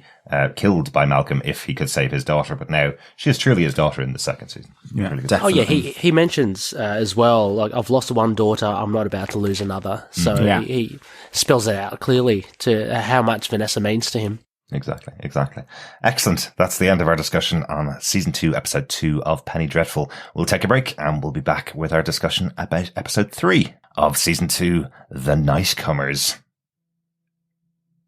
Hi, this is Derek from TV Podcast Industries. We hope you're keeping safe and well at this time, and hopefully we're providing a little bit of entertainment to get you through some of the boredom that comes along with what's been going on at the moment. If you've been enjoying the podcast, we'd love if you subscribe to us at tvpodcastindustries.com, or you can support us by going over to patreon.com/tvpodcastindustries. You can also support us by leaving a review on your podcast catcher of choice, or of course, you can share the podcast with any of your friends, because sharing the podcast is sharing the love. Remember, we've covered many, many shows over all the years that we've been podcasting. We've covered things like Gotham, The Boys on Amazon Prime. We've covered Pennyworth, Daredevil, Jessica Jones, Agent Carter, Luke Cage, Iron Fist. So if you've enjoyed the coverage that you've been listening to, hopefully you'll check out some of the other shows that we've done. And we've got lots more to come. And thank you, as always, so much for listening. Welcome back, fellow Penny faithful. We're back talking about season 2, episode 3, The Nicecomers. I'm one of your hosts, Derek. Hello there, fellow Darklings. I am one of your other hosts, John. I should say fellow Nightcomers, given that's the title this episode. I like that. And good evening, Nightcomers. This is Ray. G'day. Hello. Should we be calling them Into the Nicecomers? Would that be a title for them, right? Oh, yeah. Well, I'll take it. Given that's one of the many podcasts that Ray now covers. I was introducing Ray as the one of the hosts of Into the Night, the Moon Knight podcast, one of the hosts of Last Sons of Krypton. But Ray, you've got about another 4 podcasts that you're doing at the moment, right? Look, just a couple of guest spots here and there. Mm-hmm. But yeah, just started a Scarlet Spider one, so quite happy with that one. Oh, interesting. Yeah, that came from a big crossover episode that we did a couple of years ago, that you kind of fell in love with the Scarlet Spider. It did. Yeah, that kind of that interest blossomed from there, because there was no Moon Knight tie-in issues, so we covered the Scarlet Spider tie-in issues, and yeah, is quite an interesting character. So I've kind of run with it, and interested now to take the journey from when he started way back in, I don't know, the 90s or the 80s or something, all the way through. One of Spider-Man's clones, Ben Reilly, isn't it? Yes. Yeah. That's about all I know. And that was from our big crossover series, which we did Damnation, the Doctor Strange series, which actually ties quite well into this episode of Penny Dreadful. Yes. Bit of damnation in here for a lot of people as well, right? Yeah, big time. Let's get into the discussion about it. This episode was directed by Brian Kirk. I will fill in some details about Brian Kirk because I forgot to write anything down. And once again, written by John Logan. There are episodes that John Logan doesn't write in this series. That's why I'm mentioning that he writes these episodes. We will get to a point where he's co-writing or other people are writing episodes. So I will mention it each time when he's writing the episodes. John, do you want to give us the synopsis for this episode? Sure. Vanessa recounts events from several years before, when she went in search of answers to who she was. She sought out a witch known as the Cutwife of Ballantree Moor to learn more about her visions. She also wants to help her friend Mina, who appeared to her in need of help. Even at that time, however, Madame Carly wanted Vanessa, though the Cutwife refused to release her. Slowly and patiently, Vanessa learns her craft, but Madame Carly spins her own web, intent on getting what she wants. So this episode is kind of an interim flashback, isn't it? Because it takes place almost directly after the last flashback that we saw where Vanessa first was visited by Mina. It seems that she didn't go straight to Malcolm, or maybe she did go to Malcolm and then went in search of the cut wife of Ballantrae Moor. But it's directly after the first visitation that she's had from Mina on the beach, where she tells her, please come and save me, kind of thing. And we hear that she now feels like she's been possessed, or that something terrible has happened to her, and she wants to take the curse off herself. That's why she goes to visit the cut wife. So Yes. I like the setup of the episode, that it binds the two characters of Ethan and Vanessa together, because he effectively is trying to get her to tell the story to him of what this red scorpion that she's been drawing on the ground is. And that's showing that the two characters are much closer than they were in season 1. There was definitely a relationship there, and he was there at her side, but now he's saying to her, if you can't tell anybody else this story, tell me. Which I think is a nice touch to bring Ethan back by her side again. Yeah, I like, I really like that motif of, the two of them sat down in her room. And I like the fact that actually episode 4 opens up with her kind of finishing this tale in the drawing room with everyone else around. It's kind of like during this tale, her and Ethan have brought in other people from Sir Malcolm's house, and the tale has grown larger and larger, so that everyone, I think, ultimately by the end knows this. I think as well, it's like, this flashback, I suppose, it is a little earlier in the series of season 2, compared to the flashback in season 1, which was on episode 5. Yeah. But I like that they don't start with this, that they, it's not linear, because, I think certainly in season 1, a flashback like that would have kind of given a different tone to the show, possibly. I think again here, this is nicely placed, I think, with the events that have happened in the previous 2, and with what's to come. So, this was good to kind of get the connection of witchcraft into Vanessa's life, and how that links to her struggle within herself, but also at the time with trying to help her friend Mina.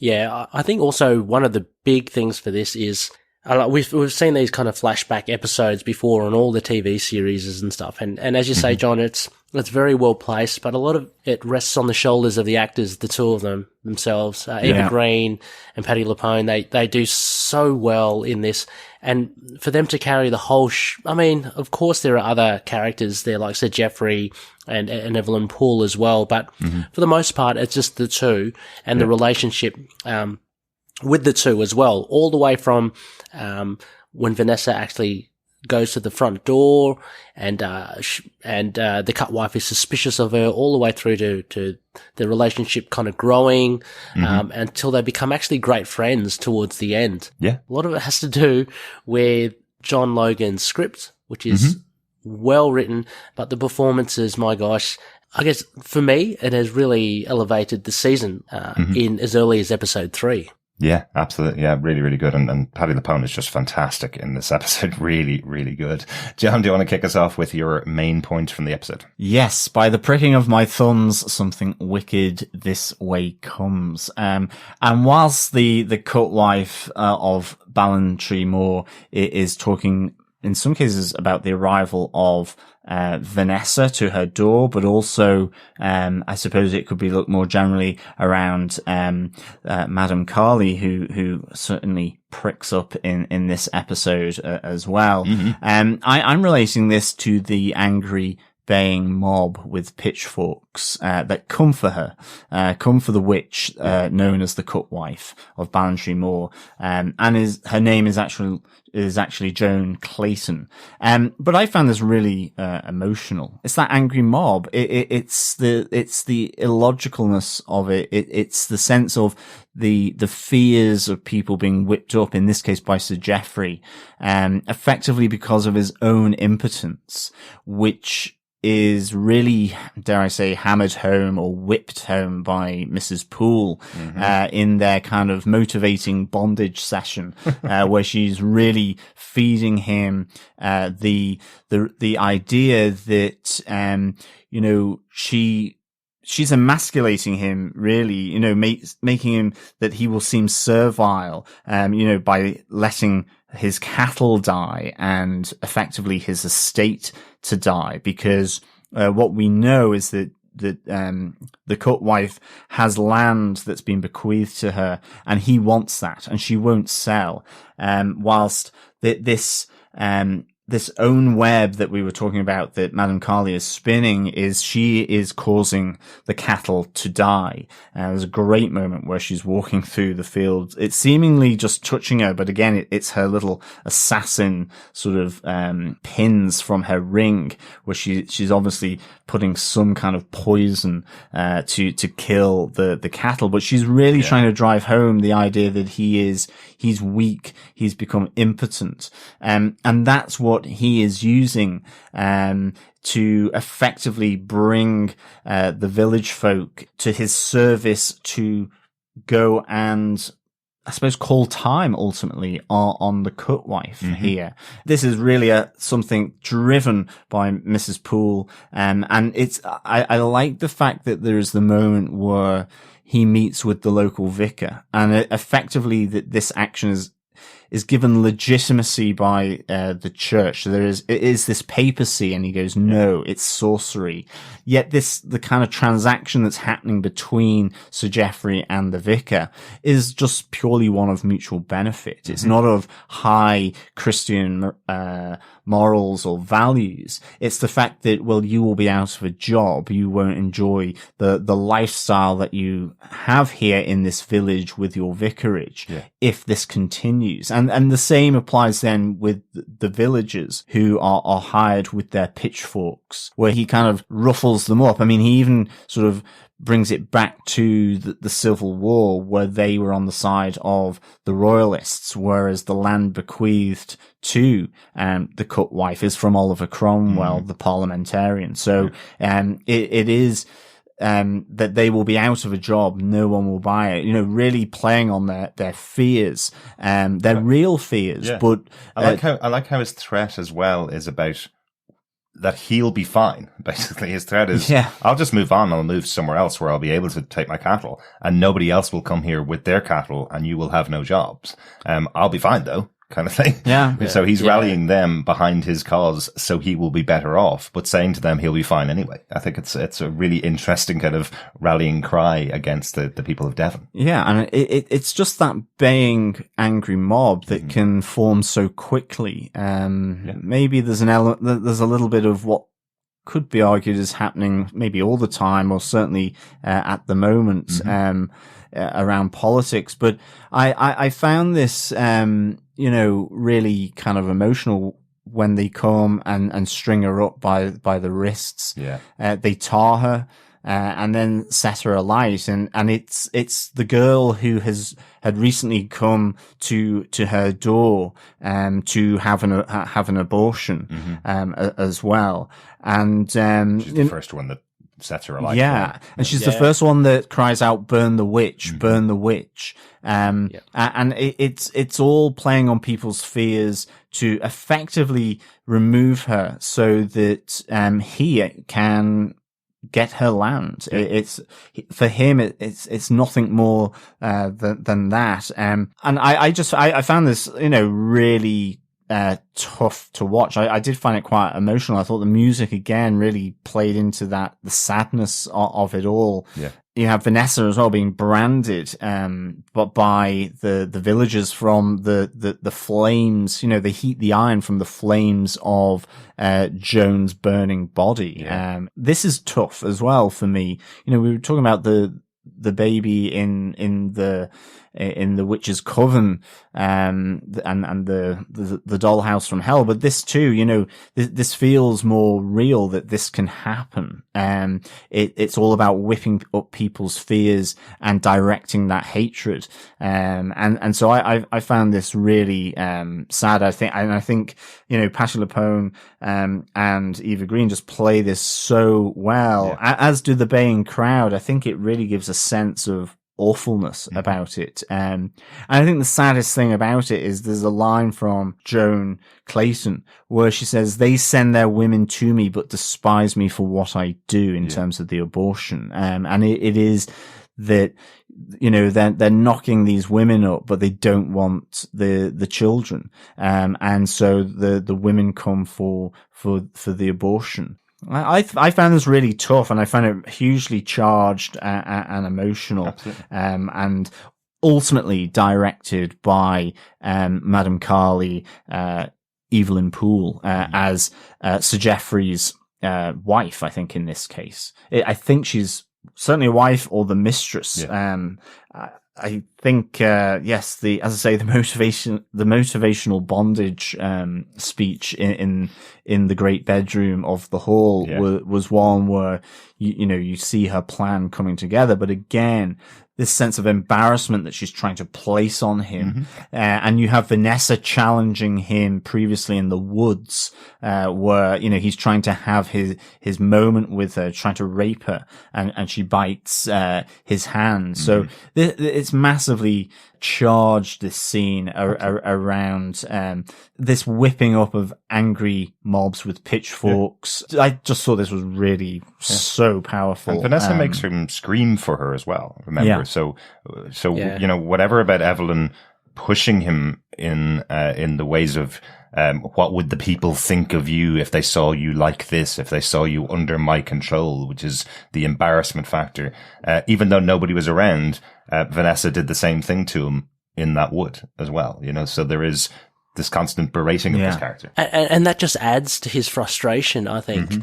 And so to take it back, I mean, John, you've covered it so well as well, but just the masterful writing of John Logan to produce with an economy of, I guess, of script and time. This is only one episode. He gets in almost a whole movie in here, and he rounds out and develops all the characters for me. I mean, enough so in that 1 hour time slot to make you well invested in everyone. So, I mean, I'm going to recount some of the stuff you said, John, as well, but some other stuff as well. The first thing with Joan Clayton towards the end, the things that make it so emotional for me is that she finally says her name to Vanessa as well. She says, "My name is Joan Clayton." She hadn't revealed that all that time because I think she makes a comment early on, like, "Are we courting? You know, why do you want to know my name?" I don't need your name. You don't need my name. So she actually gives her that level of respect and trust. There's, as you mentioned, the woman that goes up for the abortion as well. She's the first one to pipe up in the mob to say, "Burn the witch," you know, and it comes from that sense of, as you say, John, that thing of, there being a shame from the townfolk. They know that they need the cut wife in the sense to cover their indiscretions. But at the same time that they don't like her, that it despise her. So all this feeds into their emotion to, let's just get rid of her because we hate her because we hate ourselves for what we have to do. What we need. Exactly. Yeah. And I think it's as well that young girl who had the abortion, the shame is also on her, not on the blokes. And this, you know, this whole burning of, Joan Clayton here it's such a masculine thing. And it's how Madame Carly has spun, that and directed it towards the cutwife here. It's really, really sad. Yeah, absolutely. And to make it even sadder for me as well, towards the end,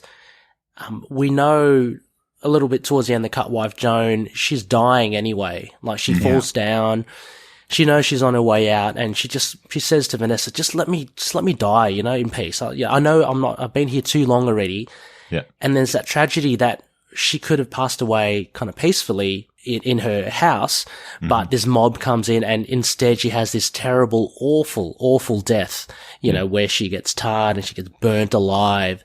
So there's that added tragedy. And I think that's just such great writing from John Logan as well. So he manages to fit all this in, and it all culminating towards the end, and you're just kind of like, oh my gosh. And you feel for Vanessa as well when she's there.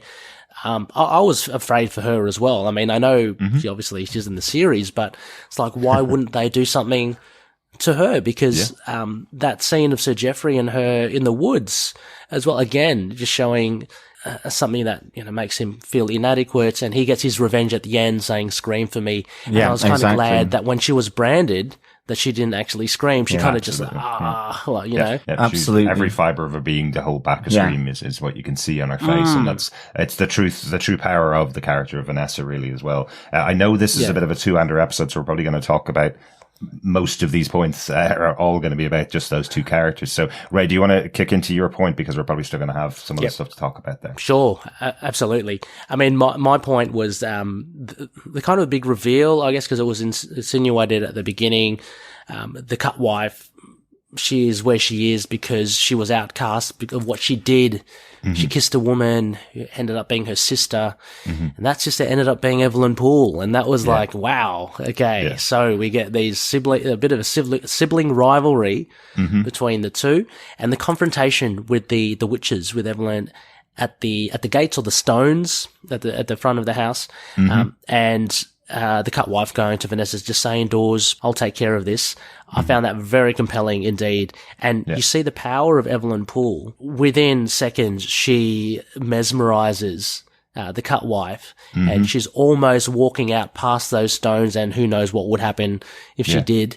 But she's saved by Vanessa. So I think this is a big reveal of them being sisters, and Evelyn Poole not aging, and the cut wife obviously aging, sorcery and just, this rivalry. Very cool. Absolutely. And aging slowly though, because, we do find out later on that the land was bequeathed to her by Oliver Cromwell in the 1600s. So she's been around for over 200 years. So feeding back into what I was talking about Evelyn Poole being possibly hundreds of years old as well. So, it's interesting to see how she's got herself into this position. Some of the discussions that they have even about, she was a member of the society, a sister within the society, as well as being sister of Evelyn Poole. The rest of the society accepted in Lucifer, followed his teachings, and because she rejected them, they expelled her and they put this life on her for the rest of her time. This moment where even the reveal of her name is something really important. She has accepted the name that the townspeople have given to her, which is the cut wife. That's what she thinks of herself as. Throughout the notes as I was writing it, I was like, are they going to give us a name for this person? But it's just cut wife, because that's the name she's accepted upon herself. So that moment where she reveals, I am Joan Clayton to Vanessa, is a massive moment, because it may have been the first time in decades, centuries even, where she revealed her actual name to anybody else. Yeah, I, as you say, there's that mention of 1644. There's potential she's even older. When she's being mesmerized there, she says, Madame Carly says, come to me, sister, let's kiss and coil like adders in ancient Egypt. The power of those words, I thought was really, really nice. And we get this backstory of these where they were day walkers, and turned to night walkers as they followed Lucifer, with promises of power, youth, love, and wealth. So, probably one of the reasons why Evelyn Poole is still so youthful here. But yes, they are probably centuries old, if not millennia old here. These two witches. So I thought that was I just thought that was really good, and I like the little backstory within this episode around the day walkers and night walkers as well. Yeah, kind of reminds me a little bit of Blade, with the day walkers. Yeah. Yes. Blade the day walker, yes. Very different. Yes, very much so. I suppose let's go on to my point. My major point for the episode is just Joan Clayton offering Vanessa a new life, her life. She's offering Vanessa the opportunity to take over from her as the cut wife of Ballantry Moor. What I like about it is everything that's built up, this background storyline of who this character is. She speaks about the fact that she was not born gifted in the dark arts, not born gifted with magic. Vanessa has been born with that. She's always had it within her from the beginning. But I kind of appreciate that this character has been put in the position, has grown into what is required from the people around her, and that's why she does what she does. She doesn't want to. She doesn't want to be the person that gives abortions to young girls who've been raped, or young girls who've been mistreated by the men of the town and then hated by all the people around there. But she knows it's a needed function, and she knows that if Vanessa does want to hide from the darkness inside her, maybe this is a good place to be. You're on your own. Everybody hates you. You don't have to deal with your life. You don't have to answer any questions from everybody. Stay here, stay in the house. And she gifts the home to her as well. So that piece of land that they were trying to get off her by burning her to death is actually been gifted to to Vanessa by the end of this episode. She is now possibly could have just lived there for the rest of her life and ignored the plea from Mina if that's what she was willing to do. So I like the constant conversation between the two of them where Vanessa's being trained up in these ways and Joan's saying to her constantly, well, you know, you've got I've got all of the abilities that I have now. So does that mean you're going to take over from me? And Vanessa kind of going, well, let me think about it. I have a few more things I need to learn. Let me think about it, you know. But she does have all of the powers of Joan by the end of the episode. And as you mentioned, Ray, she does go to her death, violently, but she would have died quite soon afterwards anyway. So, the fact that she's almost training in her follower, by the end, throughout this episode is important to her, that she's passing on her knowledge to the next generation, I suppose, in a way. Yeah, the writing's on the wall there, like for her to die soon as well. And there's something very, I guess very generous and very, warm for her to, offer that to Vanessa. But at the same time, it's also very sad. I mean, exactly as you explained, like, you know, you can take over here. Look what I've done and like what I've built, although I don't like it. You know, this is what is for you. Yeah. And it's a very sad thing, like that she's, I don't know. I just felt very sad for Joan that she was offering this. And Vanessa was saying, well, we'll see, you know, not too sure if I want to do it or not. Yeah. And I think the sadness, as you say, Ray, I completely agree with you. The sadness really comes from her saying, it's not the life I would have wanted, but it's my life. I did whatever I needed to get by and was whatever the townspeople needed. And then the end of it is that the townspeople needed it, but they still put her to death. They still set her on fire and kill her, even though they know that they're the ones that created her being the way she is, you know? So it is a massively sad piece. One final thing that's in there that she offers Vanessa is the Poetry of the Dead, the book, that is to be used in only a moment of dire circumstance. When you feel that you're at the point of death, when you feel you're at the point when everything's over, you can use this to get out of that situation. Now, she doesn't say get out of. I was wondering about that, because is there a point here where Joan could have used the Poetry of the Dead to protect herself from the townspeople, yet she's going to bequeath it to Vanessa instead? Is that something that could have happened there? Or could she have saved herself in some way? Has she done it before? Has she used it? Is that why she's lasted this many years, this many centuries? It's because she's used the Poetry of the Dead before on some attackers and not willing to use it now because she's passing on her life to Vanessa? Just a question there. Yeah, I don't know. I saw it as a massive kind of get out of jail free card. You know, this is the thing here that you only in the most dire circumstances. So I assume that she has never used it before herself, and that if she had used it towards the end when she was being, you know, captured by the mob, whether that would have helped at all, because apparently, I don't know. I'm assuming that the price for what she has to pay for, if she does use it, would have been just so immense. So, I see it, and kind of that Poetry of the Dead floating around now is a pretty juicy carrot. Yeah, it is. And I had to rewind and pause a few times on the scene where Vanessa's packing up her stuff. She gives a glance at the book. As everybody can see, it's a very specific glance at the book, and then it cuts to her bag. The book is not inside the bag when she's there, but she does pick up the tarot cards and takes those with her. Tarot cards being very important because we saw them in the first episode of season 1. These are things that are very important to Vanessa.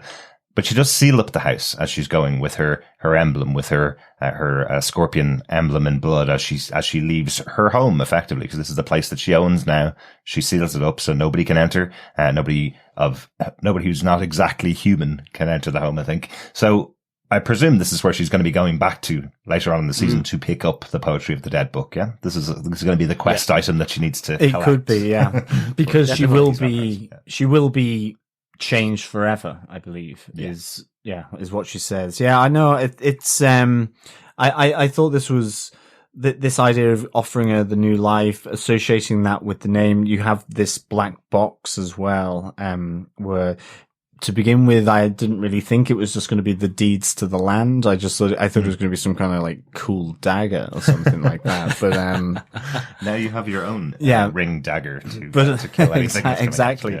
But ultimately, it's just her transferring the land into Vanessa's name, which I thought was kind of quite nice. And yeah, like yourself, it was, did she take the book or didn't she? But it's keeping the land out of the hands of Gregory. I think it's so interesting because that's the whole impetus of what he's been going after. The whole thing that Evelyn's been going after is getting their hands on this land out from underneath Joan.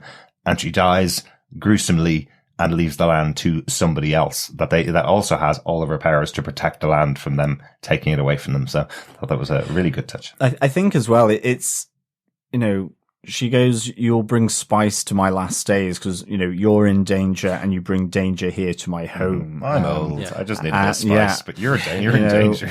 I felt your danger and that's where I just think this is, she takes her in nonetheless. And in a sense, it's this last sacrifice of herself to pass that torch on to someone who can stop her sister. Mm-hmm. You know, her sister is quite derogatory to her. She goes, look at how you speak. You're like a talking potato, which is kind of, okay.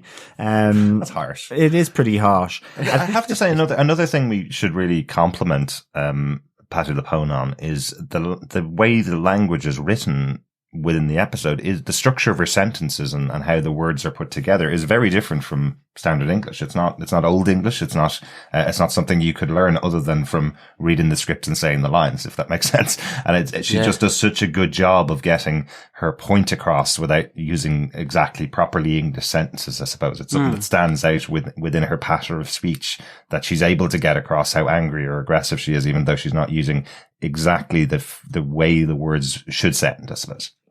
Yes. Yeah, no, she delivers the lines effortlessly. Mm-hmm. It is like just the way she speaks.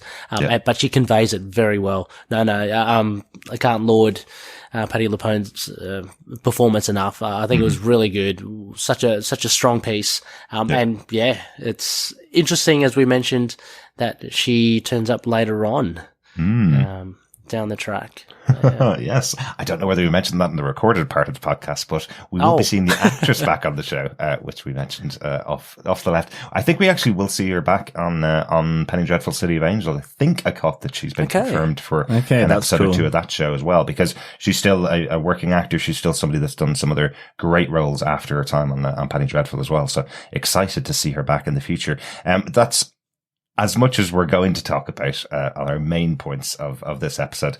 Any notes that stood out to you for the episode? One that stood out to me, since I'm Irish, one that did stand out to me was as Gregory is whipping up the Devonshire locals, he said to them, you don't want to become properly like the Irish, digging out potatoes with your fingernails while your children die, and that's what makes them rally against the witch. This is around the time of the Great Potato Famine of Ireland, which killed, lost around 6 million people in Ireland at the time. So this idea of a landowner in Devon telling the people of England, effectively, you don't want to become like the Irish, because effectively the landowners are what turned the Irish that way, turned them into people that had to work the land rather than take care of their children. So this idea that he's using that as a way of whipping up this evil sentiment within the locals is just fascinating. I think it's a really good placement of history, I suppose. Yeah, stories that they may have heard about from other people as well. So it's an interesting one. Anything from you, Ray? Anything that we haven't talked about in the episode?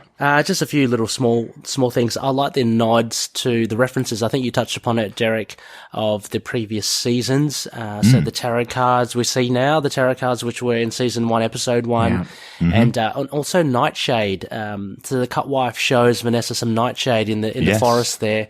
And viewers will remember that Vanessa calls that out to Dorian Gray when they're in the gardens. So again, I like this kind of tying it in with the previous seasons. One of the other ones, a little bit more comical for me, was there's a scene where the Cutwife, she kind of reproaches Vanessa and she whacks her on the head. I don't know if you remember that. The expression.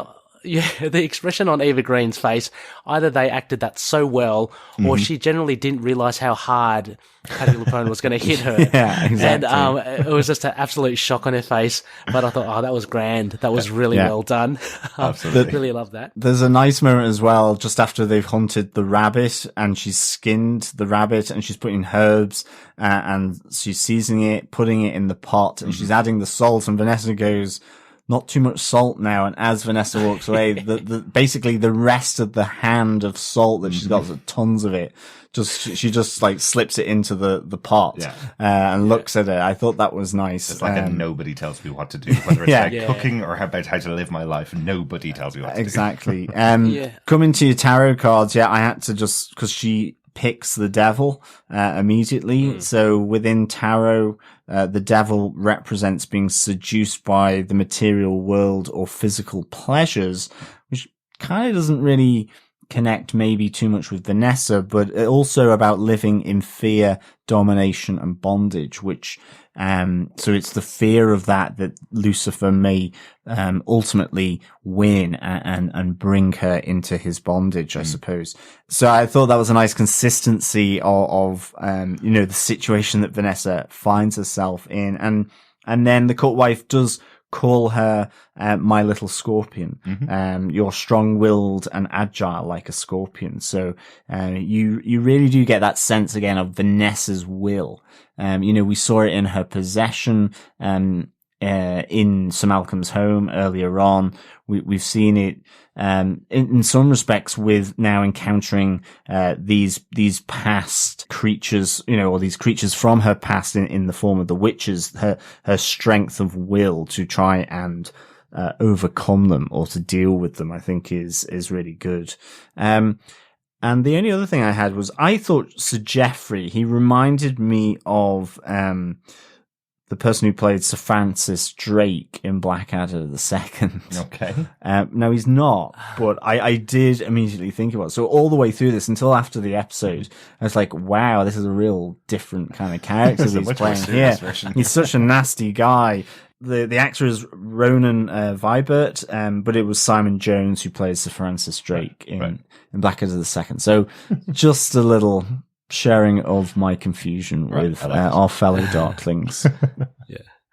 Just one final point as well, just on my side. I want to, because I have to do it, the music, towards the end, we get the familiar Penny Dreadful theme. Oh, yes. And I don't know about you guys, if you had that same feeling, but there was just kind of welcome, feeling of familiarity with the theme. After I've gone through this whole journey of this episode, with only Vanessa being the person from the whole series, but just transported to that other world, to hear that theme towards the end, because we know this is the start of where her adventure begins. Exactly. Heading to London.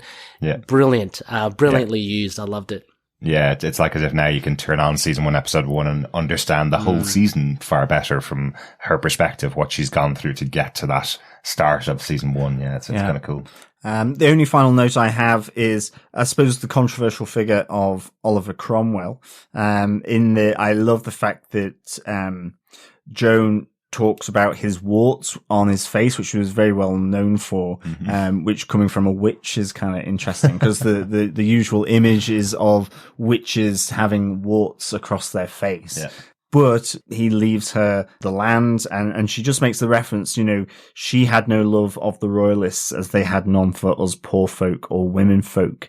And I suppose Cromwell obviously didn't have any love for royalists either. But, yes, controversial figure, I suppose, given the Irish connection. Exactly. And what he did in Ireland as well. He was seen very differently in my history classes than he was in the UK history. Yeah, no, it is. It's that real interesting point about the perspective of history, because I suppose in England, at least, it was about forming the supremacy of Parliament. In Ireland, it's effectively about conquest, because at the time, the crown was England, Ireland, and then there was Wales. Yeah. Wasn't Scotland just yet. So yeah, a troubled, long political past, I suppose, within Britain and Ireland. But so it's kind of interesting. Interesting figure, if not controversial, is Oliver Cromwell. I've got one last note just to mention. Because of the reveal of Joan Clayton's name at the end of the episode, there were a lot of questions over, was that name massively important? For my part, during the episode, it's explained why she doesn't reveal her name till the end, because she has adopted the name that's been given to her by the villagers. But I just liked one of the theories that I saw about this right back from the time that the show was on air. One of the theories was that the name was important because maybe she was Joan of Arc, that she'd lived from the 1400s. Joan of Arc, famous figure, burnt at the stake. I think twice, if I remember correctly, she was set to fire twice during her life. But interesting that this idea that because Joan's name is Joan Clayton, that she could possibly have lived on for another 400 years and now living in England, with the land given to her by Oliver Cromwell. Just think it's an intriguing theory. I don't think there's anything meant, in the show by it, but just thought it was an intriguing one. Well, she's got the short hair as well. So yes. Yeah. Exactly. We'll be closing out there for our discussion on episode 3 of season 2. Yes, I've got no further notes on episode 3. This is a really good episode. Just full of so much layering of these characters in terms of Vanessa, but also the cutwife of Ballantrae Moor. Yeah, really, really good episode to go back and view. Yeah, I'd probably, out of all the episodes so far, it's probably most likely that I'd recommend this to my partner Eve, who hasn't watched the series, but since it's just so well contained and it's a one-off, and it's not that gory, just from just trying to backtrack. No, it's just a really well told story and so many interesting characters. So I can't laud it enough. Excellent. That's it. We'll take a little break and we'll be back with our discussion about Penny Dreadful Season 2, Episode 4, Evil Spirits in Heavenly Places. Here's a message from Ray's other podcast, Last Sons of Krypton.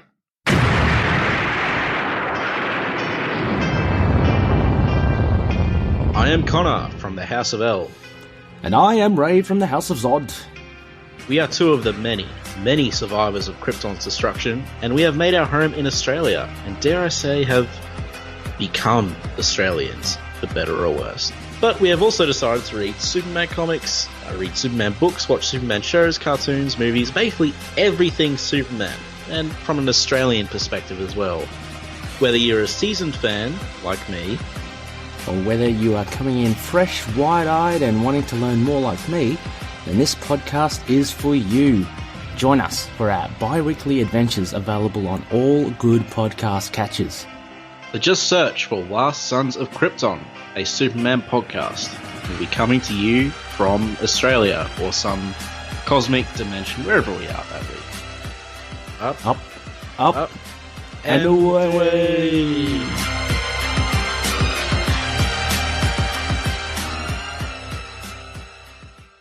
Welcome back to the final episode in part 3 of our discussion about Penny Dreadful, Season 2, Episode 4, Evil Spirits in Heavenly Places. I'm one of your hosts, Derek. Hi there, fellow Darklings. I am one of your other evil spirits, John. And coming out of the wall, I am your third co-host, Ray. Yes, you have a great wallpaper complexion about you. Thank you. Ray. That's so weird. I just kept thinking, what if they stood in front of a white wall for a second? Would they match in with it or not? I'm not really too sure. but no, of course they would. Yes, yeah. I'm sure they would pick that before. It's like, oh shit, I've just walked past the white wall. Oh, they're going to see me. Anyway. Well, their ankles were probably white to go in with the skirting board. Very good, John. Let's get into our discussion about this episode, the final episode in part 3 of our Penny Dreadful discussion, Episode 4 of Season 2. Evil Spirits in Heavenly Places. This episode was directed by Damon Thomas and written by showrunner John Logan. John, do you want to give us the summary of this episode? Sure. Having recounted her tale of the cut wife, Mr. Lyle tells them what he found in the artifacts from the British Museum. Inspector Russ continues his investigation into the killings at the Mariners Inn, but finds the sole survivor has no recollection of what happened.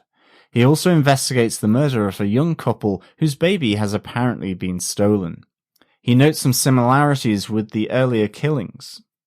At Putney's Waxworks, John Clare spends time with the blind Lavinia. A chance encounter is nothing of the sort for Ethan when he meets Hecate Poole, while Victor Frankenstein asks Vanessa to help him buy clothes for Lily, who he passes off as his distant cousin. Dorian Gray introduces his new friend to the latest fad sweeping London. Ah, yeah, she's my cousin, my second cousin, my fifth cousin, my kissing cousin. Can we just say that? If you see me kissing my cousin, it's my distant cousin, Lily, right? Well, I do love Victor in this episode. I think he's very fumbly over his words. Very, it kind of reminds you of the kind of Hugh Grant Britishness, that you have in those romantic comedies. Well, it's the conflict of being a second cousin, but with his precise measurements around, her height, shape, hips, and bosom for the dress. True. That was kind of like, ooh, okay. Yes, he is a creep. I do like the fact that he seems redder around the eyes as well, so I wonder if he's upped his morphine count.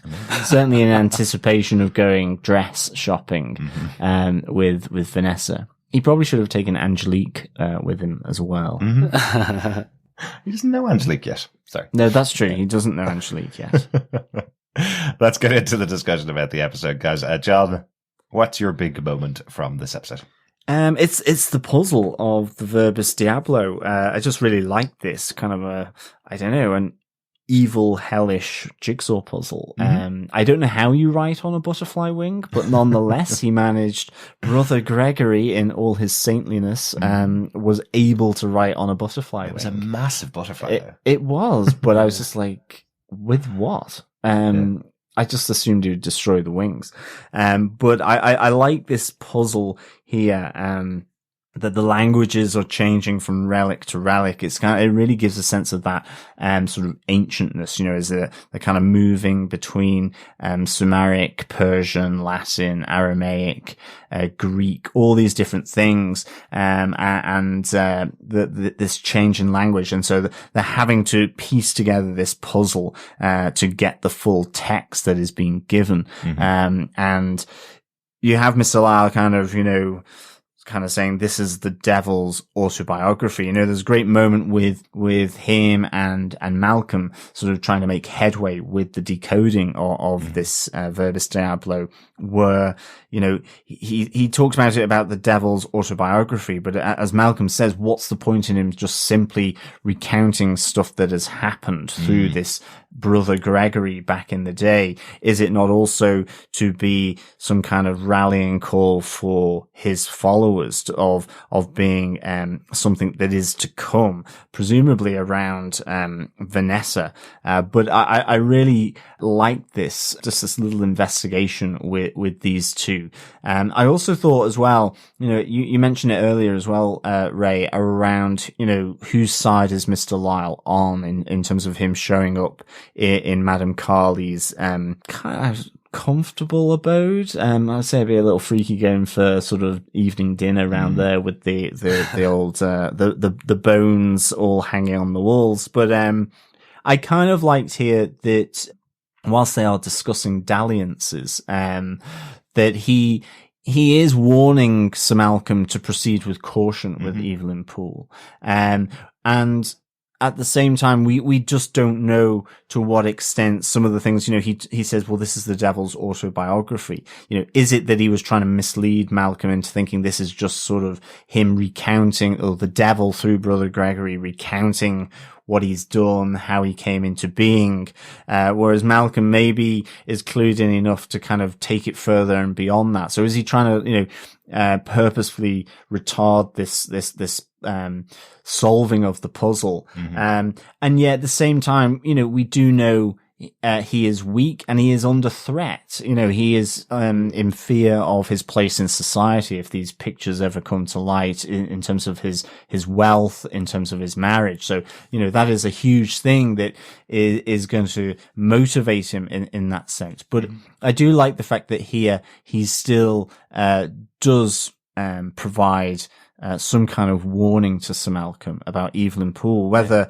it's enough of a warning it is another thing. I do like the fact that these dalliances, again, just bringing out the lighter side of Mr. Lyle, whose first name is Ferdinand.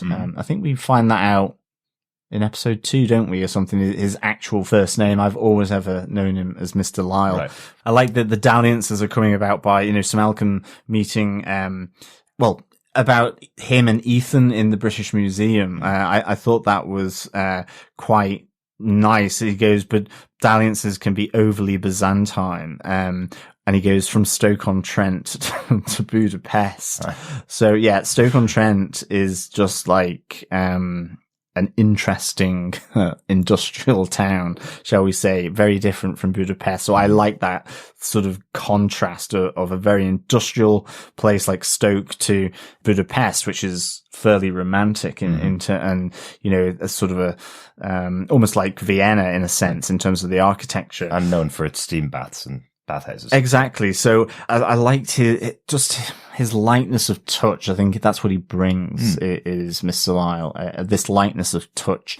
But obviously, Malcolm then does mention about his dalliance with, Mrs. Poole, which immediately causes Mr. Lyle to react, with his caution. So again, I just feel maybe he's a little grey here as Mr. Lyle. I'm not saying he's not, probably trying to disrupt this group, almost a bit like Fenton, but maybe more subtly. But I think he certainly has a soft spot. I was going to say a hot spot then. He has a hot spot for Ethan and a soft spot for Sir Malcolm. That's it. But yeah, and I like this. I think he's doing what's within his abilities. He's not ruining their way of putting together the puzzle as such, but when it comes to the personal nature of the relationship between Sir Malcolm and Evelyn Poole, he's just cautioning him. Like, he doesn't give him any specific instructions to stay clear of her. He just says to be careful, you know, the kind of advice that any friend would give, you know. We didn't really point it out because there's so much to talk about in the series. We didn't really even point out the moment earlier on in the season when Sir Malcolm met Evelyn Poole in the perfumery, and she seems to have enchanted him with some form of a spell that she has bound Sir Malcolm to her. Yeah. So is anything of their relationship real at all, or is it just the binding that she did back in the perfumery? He seems to feel that they're courting of sorts, but would Malcolm have ever gone out to court someone this soon after leaving his wife? We know that he's had his own dalliances with many women over time, but would he actually go out in court for a new relationship, knowing that he's still married, I suppose, is the interesting part, if it hadn't been for that moment with Evelyn. Yeah, it's quite strange as well, because he does make mention how bound he is to the duty of marriage as well. He mentions that to Evelyn Poole as well. So I don't know whether, he is obviously mesmerized by her when she speaks at Verbis Diablo in his ear, and I don't know whether there was something in the perfume or that was just to get him close. But, I don't know, must be a very subtle kind of influence, because he still holds true to a lot of his beliefs as well. Yeah. But he does seem to be slowly kind of drawn towards her. Yeah. With the warning that Ferdinand Lyle gives to Sir Malcolm, I kind of took it that he mentioned earlier in a previous episode that skullduggery is not he's not very, he can't be deceptive at all. Yeah. So I think he's just not doing, I think he can't do that. And he obviously has concerns for Malcolm as well. So that's come out. I didn't when they were looking at the relics, I was looking for anything to show that he was trying to mislead Malcolm in any way. I couldn't really see it at all. Yeah. So I'd agree. Yeah. I think they're just trying to solve the puzzle together. Listeners of TV podcast industries who've listened to us for a couple of years now might remember that one of our favorite reality shows that we talk about on occasion on here is Survivor.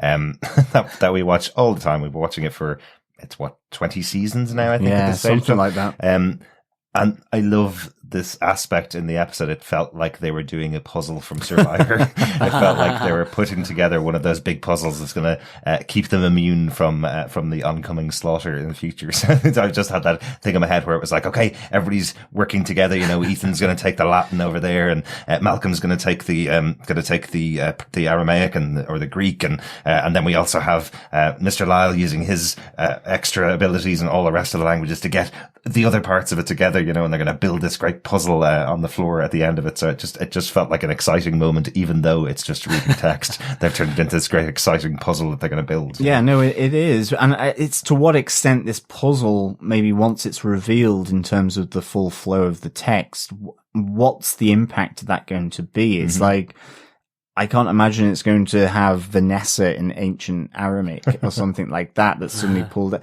But it's how this feeds into it. But I think it's really nice that, both in this season and the last one, you have that ancient mythology coming into it. And in this case, it's not simply Egyptian.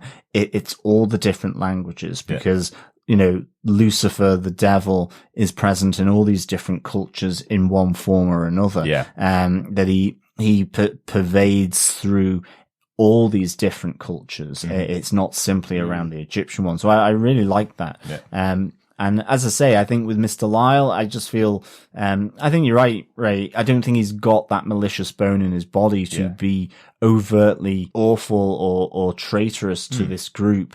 But he is under threat, and maybe, just maybe, as you said, when Madame Carly kind of just simply said, let them do their puzzle, it will bring them to me anyway. That simply put, he doesn't have such a key role in what is going to happen because they will, in some form or another, make their way to the Coven's den. So, it's interesting though. I just liked his cautioning. I thought, okay, he's not evil. Yeah, absolutely. We still have faith in Mr. Lyle. Yeah. Yeah, that was very reaffirming, actually. That was a big takeaway from it, that, his allegiance still lies with them. Although, as you say, John, as well, unfortunately, he's the sort of person that would probably be most likely to squeal if you squeezed a little. He's got that character to him. Yeah. But thankfully that doesn't happen. But he does, in a very subtle way, try and warn Malcolm. So that's very admirable. And I think, just to segue right into your big moment, he is certainly not one for physical violence. He is not particularly good at defending himself. Although, dare I say, are any of them, but in particular, Mr. Lyle does get knocked off his feet somewhat. He can jump backwards very quickly. That's his ability. Exactly. He certainly can. It's a superpower. Ray, with that, do you want to take us on to your big moment for the episode? Yeah, look, I picked a big chunky one as well towards the end here. It's the attack on the team at the residence of Sir Malcolm. This was really cool. For geeks out there as well, it reminded me a little bit of X2. Attack on X Mansion, just in the sense that you see the witches kind of just milling around, the sense of danger coming, but then it's all on, and you get such really good action here. As you mentioned, Lyle, he kind of gets swatted away without any resistance. I like Simbene tackling one of the witches just without barreling any down thought the of it. hallway towards them. Yeah, it's so cool. Yeah. Yeah. As Ethan is being overpowered as well at the time, so Simbene coming in to save him is just fantastic. I have to say though, I was saying when Ethan was investigating the wall, that's something that he might have seen. I was like, put down the pot of coffee that you just made, and put it down while you're investigating something sinister might be happening on the wall, because you're going to get covered in burning coffee in a second. Yeah, I love that point as well. I mean, like he is the Lupus Dei.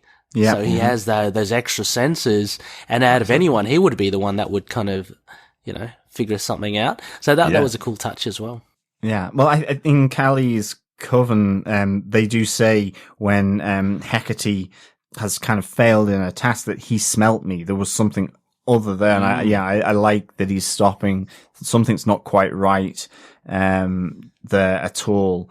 I do, I was thinking of Predator, actually, Ray, as well, with them coming out of the wallpaper, with the pattern on, that it was kind of like the Predator sort of camouflaging itself within the jungle. Predator in the 1800s. Yeah, exactly. And certainly they're difficult to take down. You probably would need one of those massive Arnold Schwarzenegger repeater guns to take these critters down, to be honest, because they're pretty hardy. The only one really where you kind of got a sense maybe she might be in trouble was the one up in the bedroom with Vanessa when she starts speaking the Verbis Diablo, which just kind of seems to check her in mid-flow. But ultimately, I think the damage is done there, where she's got a lump of Vanessa's hair. I really felt that as well when she tugged on it. And is that going to be added to the doll? Well, I believe so. Not to have the spoilers, but I think yes, it's to add something of them as well to the doll. So it's not only the baby's heart to kind of animate it, and then you need something of the person. So it is kind of voodoo-y for sure. Do you know? I have to say the direction of this scene from Damon Thomas was fantastic, because the whole scene, the build up to it, is so boring and so normal. Obviously there is the investigation, the puzzle that's going on inside, but as it pans around the rest of the house, you you have Ethan and Simbene downstairs, making dessert, and then you have you have Vanessa up in her room brushing her hair, and the tension that's there as you see a little bit of the wallpaper move slightly, and then it cuts to another scene, and then you see a little bit of the wallpaper in that room move slightly, and then you suddenly realize the whole house is infested with these 3 witches, all in each room, all preparing themselves to attack, and then it pounces almost unexpectedly as Ethan's looking at the wrong wall, the wall that you had previously seen the witches on. The witch jumps out from behind him. I just think it's so well done. I hope this guy has done some horror work after doing this episode, because he's definitely got a talent for a proper jump scare, not a cat walking past in the background. A jump scare is when you think something is going to attack from one side and it actually attacks from another side. Great job. Yeah. I think, it was also how it was almost like one of those, remember the images that you had to look at forever, and then all of a sudden a shark would jump out at you, and you had to kind of go cross-eyed. 3D images. The 3D images, and it was kind of like 30 years to actually see one of those. I still not able to see. Exactly. It was like Vanessa in the room, and all of a sudden she's kind of squinting, and the person kind of just materializes from the wallpaper pattern. What I thought was interesting about some of those as well, they weren't standing staring directly at who they were monitoring. When that particular witch comes out of the wall, she's actually looking a completely different direction. She's standing sideways and not actually looking at Vanessa. I just thought it was interesting that they weren't just staring at their intended victim. They were placing themselves in a spot on the wall. Maybe the pattern didn't go the whole way around or something. That's true. I thought Simbene was going to take the cake slicer at one point. I thought one of them was going to die. I think my recollection here was a little fuzzy, because I kind of did think one of them was going to die in some way. And I kind of was thinking, wouldn't it be great, just because you'd had the moment where Ethan had said buttercream torte was not something I would expect to associate with Simbene.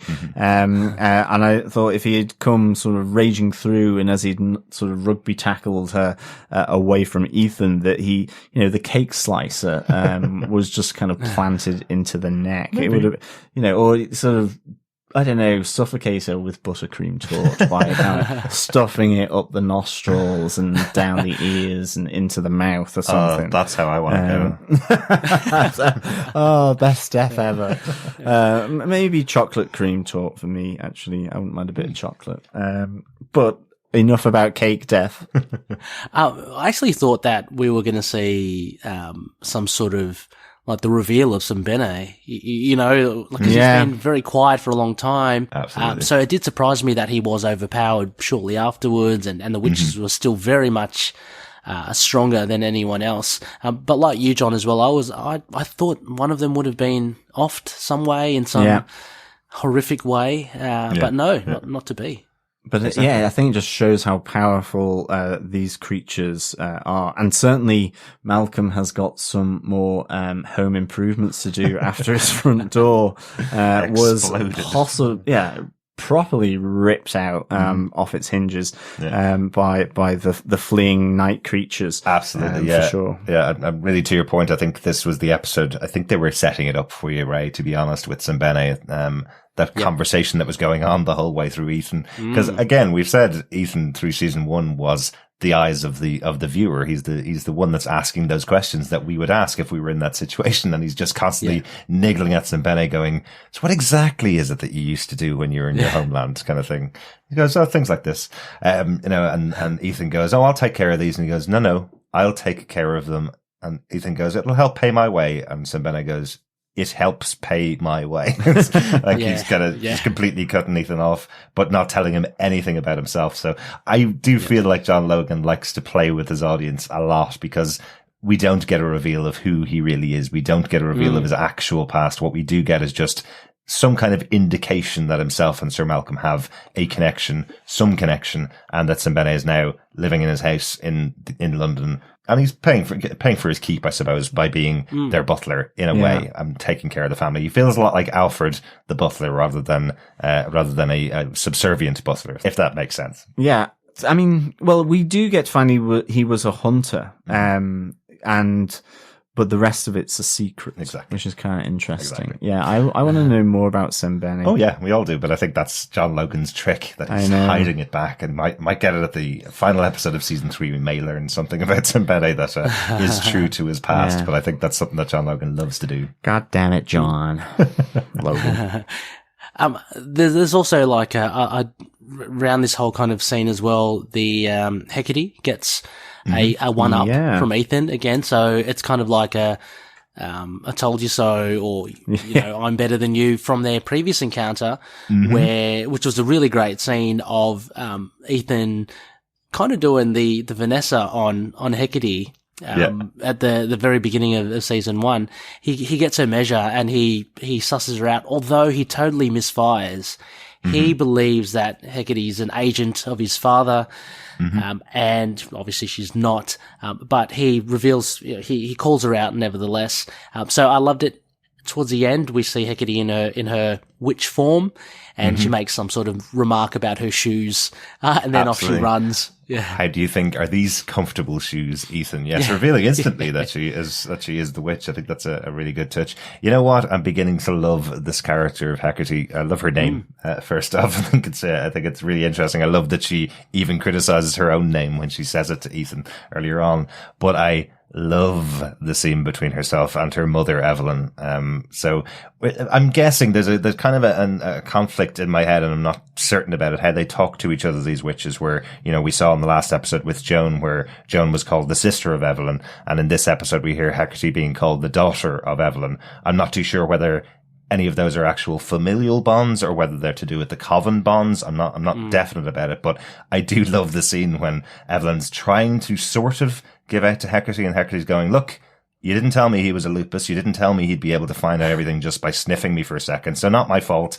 And then Evelyn goes, do better next time. And all you get is just this cat-like hiss out of the bells from Hecate, as if she's kind of going, you won't be in your position for long. I'll be in that position soon, kind of thing. So I'm really liking the interplay between these guys. As I said at the beginning of our discussions of season 2, the idea of having the insight into our villains this season, where you see them all interact with each other and hear about their plans before they go out and enact them, adds so much to this second season of the show that we didn't really get from the vampires in season 1. So I'm really enjoying seeing them and seeing some more powerful characters on screen this time. Yeah, no, absolutely. No, she's a great character to introduce as well. And yeah, for a while there, at the beginning when she kind of spies on Ethan, you wonder whether there's more interest rather than actually just pursuing him as a target from Hecate, whether she does find him enticing or not. But yeah, I guess we'll just have to wait and see with her character. Yeah, it kind of feels like maybe with that cat-like side of her that she has, maybe she just wants to toy with her food before before killing it. It's kind of what you feel with her. I'm just going to take the final point for episode 4, just because we haven't really talked a huge amount about Mr. Putney and John Clare, I suppose we'll call him now, Caliban, and his discussions with Mr. Putney's daughter. I think there's another great interesting discussion between him and the blind daughter of Mr. Putney, as she does investigate, what color his eyes are. And we hear from John Clare that his eyes are actually yellow. And I like the reaction of the daughter just saying, well, that's really interesting and different. Yeah, exactly. Like she does all of the work in the Putney Wax Museum. She does the work on the faces. So a nice tie in with the fact that every time she sees someone, she rubs their face to see what they really look like. She uses that ability that she has to create these lifelike images of people for the waxwork. But there is a macabre side of this museum. You know, we knew that from the beginning, that he's setting up, the House of Horrors almost, within his museum to compete with Madame Tussauds. But what we hear in here is there's a discussion between him and his wife, which is something that is, I'm sure, going to be fleshed out as the episodes go on, but definitely want to point out here, where he says he's keeping some of his attractions in the cellar all the time because they don't need the light. They're all freaks. And suddenly you start to get a little bit of worry for what might happen to John Clare. Will he get bashed over the head and stuck in a cage to be viewed by the paying public as they come in and out of this area in the future? What's going to happen? So I'm now even more intrigued with their kind of storyline and what's going on there. Yeah, so you're suggesting that there's actually real life people down? Yes, I am. Yeah, I think. Okay. I think it was from his wife kind of going, you're going to keep them down the cellar all the time. And he says, yeah, they're just freaks. They don't need the light. So yeah, nasty. I don't think he's talking about waxworks. I think he's talking about actual okay. people that he's considering as nasty. freaks. I must have missed that. Yeah. Ugh. So Mr. Putney is not quite, he's not in the same league as Vincent from the Grand Guignol. No. He's a little dodgier. Yeah. Yeah, exactly. So unfortunately, John Clare may have put his trust in the wrong person here. Yeah, definitely. That's probably going to come back and bite him. I think probably in two ways, not only maybe directly with Oliver Putney and how he will treat him, but it's also, you know, speaking of cats, whilst the cat's away, the mice will play. You know, I kind of like that Victor back in his laboratory. You know, he's still working, I suppose, effectively on Lily. There is an undercutting of Caliban, / John Clare here, from Victor, to Lily. She doesn't feel, comfortable, with Caliban in the same way maybe that she feels comfortable with Victor at this moment, even though, you know, Lily has been reanimated, brought back to life for Caliban. So, I find this, is probably not going to end, too well. Yeah. Yeah. I'm wondering, one of the things that's kind of popping into my mind as we talk through these episodes, the request or the demand, I suppose, that Caliban made of his creator was to create someone like him who would have to go through and experience life with him, someone that could be a partner because he felt like he couldn't find a partner in the future.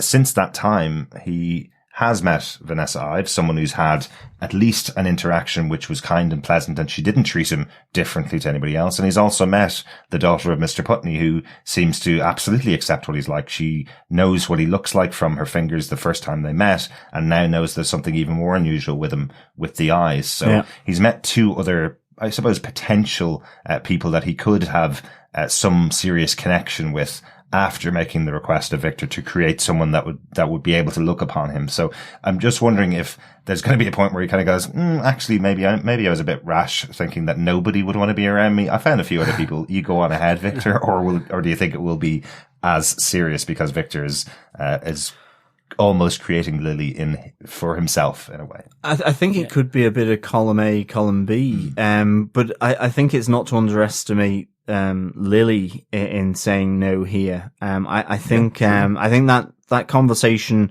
with the dress, where she's in the corset and in the high heels, and she's saying corsets, they are cruel, they're restrictive, and they're only for men. It's for men's eyes that they're worn. And Victor it's almost like he is adding another type of spark, one that's not electrical, but it's that he's giving her the spark of truly understanding men of that time, and how they view women. In that he says, men keep women corseted in reality so that they don't take over the world. And I think this is very much a spark of how Lily comes to view herself. She wants she wants that corset off. She wants to free herself, relieve herself of this dependency around men, and maybe she sees Caliban as part of that. I think what really does sabotage John Clare's relationships with women is his own perception of himself as well. He's very down on like his appearance, and he still views himself as an outsider. I mean, the fact that he is drawn to the waxworks as well, somewhere that he can be hidden away to do the stuff, just to work away. He doesn't give himself much value. And I think that's what harms his relationships, with, say, Lavinia. I mean, when they did meet up as well, he's very reluctant to let, her touch his face, and he's very reluctant to describe his eyes. So the relationship that he'd have with Lily seems a lot more appealing because she's one of his kind. He doesn't have to feel, like he's an outsider in any sense. Just going back a few points as well, John, to what you mentioned, if we go back to Putney's waxworks and, with Lavinia and the conversation that John Clare has with, I thought that was a very, really very good interaction between the two.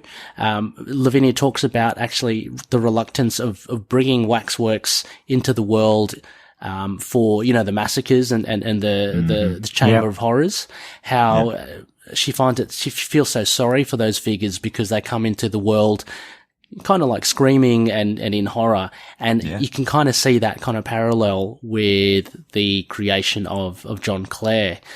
So I like that little touch over there as well. John, you were mentioning about Vincent Brand and the Putneys. When we're introduced to the Waxworks Museum, I got that sense that, okay, this is another Vincent Brand at first, because the actor himself is very affable. He looks very affable, and he does a good job as the series goes on of actually turning and being a little bit more malevolent. So I found that parallel as well with Vincent Brand and the Guggenheim Theatre coupled against the Putney's Waxworks quite interesting too.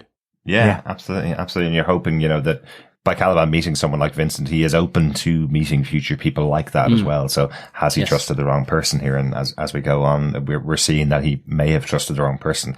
John, you recognize the actor from some other stuff as well before. He was in comedy shows before he was in comedy shows with Rowan Atkinson. I think it was called The Thin Blue Line, which I didn't really watch, but he was also, I suppose, most well known for being in Four Weddings and a Funeral.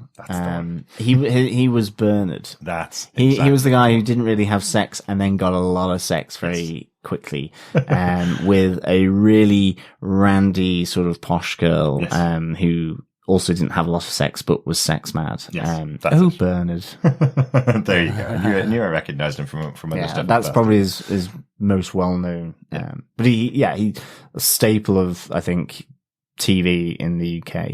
Yeah, absolutely. That was it. That was my kind of big moment from the episode about the Putneys. A couple of notes, I suppose, about the episode. Anything that we may not have talked about so far. I do want to mention Dorian Gray and Angelique in this episode again. I love their interplay as they go off to the brand new fad sweeping London. I love the description of it. It almost sounds like they're going to a leather bondage bar. I'm trying to think of the term they use, but it sounds like they're going to some kind of leather bondage bar, and it turns out to be table tennis. So what do we do here? Do we hit the ball one way and then you hit it back towards me, kind of thing? But that's a kind of indicative of how they speak to each other, because both of them are patting that ball back and forth with their discussions. That little patter between the two of them is still there. We have that wonderful moment between the two of them where Angelique says, "I'm very provocative," and Dorian says, "Well, provocation is like food and drink to me," which it absolutely is. This is exactly his character. He'd be the kind of person that would love to walk around with anybody as long as everybody around has their eyes on that person. I love this way, and even during that scene in the room where they're all playing table tennis, everybody around them starts to look towards them as they kiss, because there's something different about this couple, something different from the old stuffy men who are paying for this opportunity to play table tennis in London. They look around as these two kiss. It's just such a well put together scene. So I really, really like the interaction between these two. I kind of like the reference as well from Angelique about the electrical lighting. What does that do to a woman's complexion? Even with Evelyn Poole, she has talked about, I'm a bit of a Luddite. I would throw the wheels into the river. And this idea of technology and what it might do, that it's seen with suspicion, that it may cause some something bad to you. For Angelique, it's the complexion of her face, but, you know, it's almost a bit like with mobile phones when the radio waves were going to, you know, cook your brain and stuff like that. So, I kind of thought that was just a nice little reference here in this age of rapid change. Mm-hmm. Yeah. I just had a little note as well. Nothing too big, but, just when you think respect for Miss Ives can't get any higher. She's again done one other thing that makes me just love her so much more.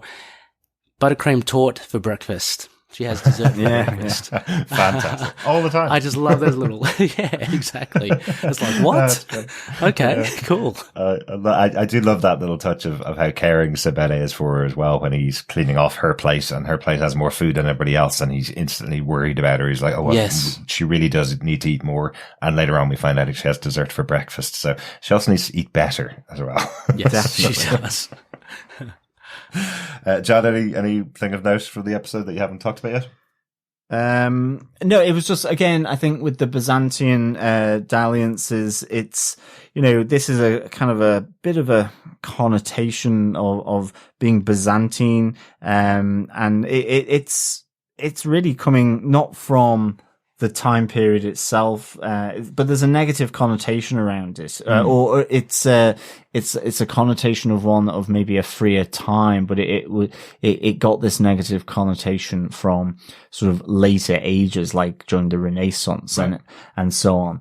But there's the idea that, it was maybe a little free and easy. Okay. Did things that probably wouldn't have been acceptable then. So that it was fairly hedonistic, free and easy, and you know, for the stiff upper Victorians, that it was both something to recoil from, but also that they engaged in with their brothels and the like. So I like again that Mr. Lyle, our general foppish, suavish kind of person who kind of likes both, you know, he wants the money of the social standing, but enjoys sort of investigating and researching these Byzantine ways, I suppose, is one to bring up these dalliances. Yeah. We didn't actually mention that either, did we? That just that call from Evelyn Poole and why she's able to manipulate Mr. Lyle is because all of the money that's been allowing him to pursue this lifestyle that he has is his wife's money. So if she loses her standing, I'm sure she knows about everything that's going on with Mr. Lyle, but if she loses her standing because the world knows about what's going on, he will lose the money and therefore he will just be an old man in the street with a dyed wig. So it's very connected to the money that is being given to him, lets him live this life. And the other interesting thing, it comes to the vicar actually from the previous episode. So, you know, we've talked about how the arts and the sciences allowed, I suppose, what would normally have been conceived as a misfit being able to express themselves and flamboyantly or be, well, he's that way because of the, you know, he's so knowledgeable in researching things like ancient Egypt or something like that.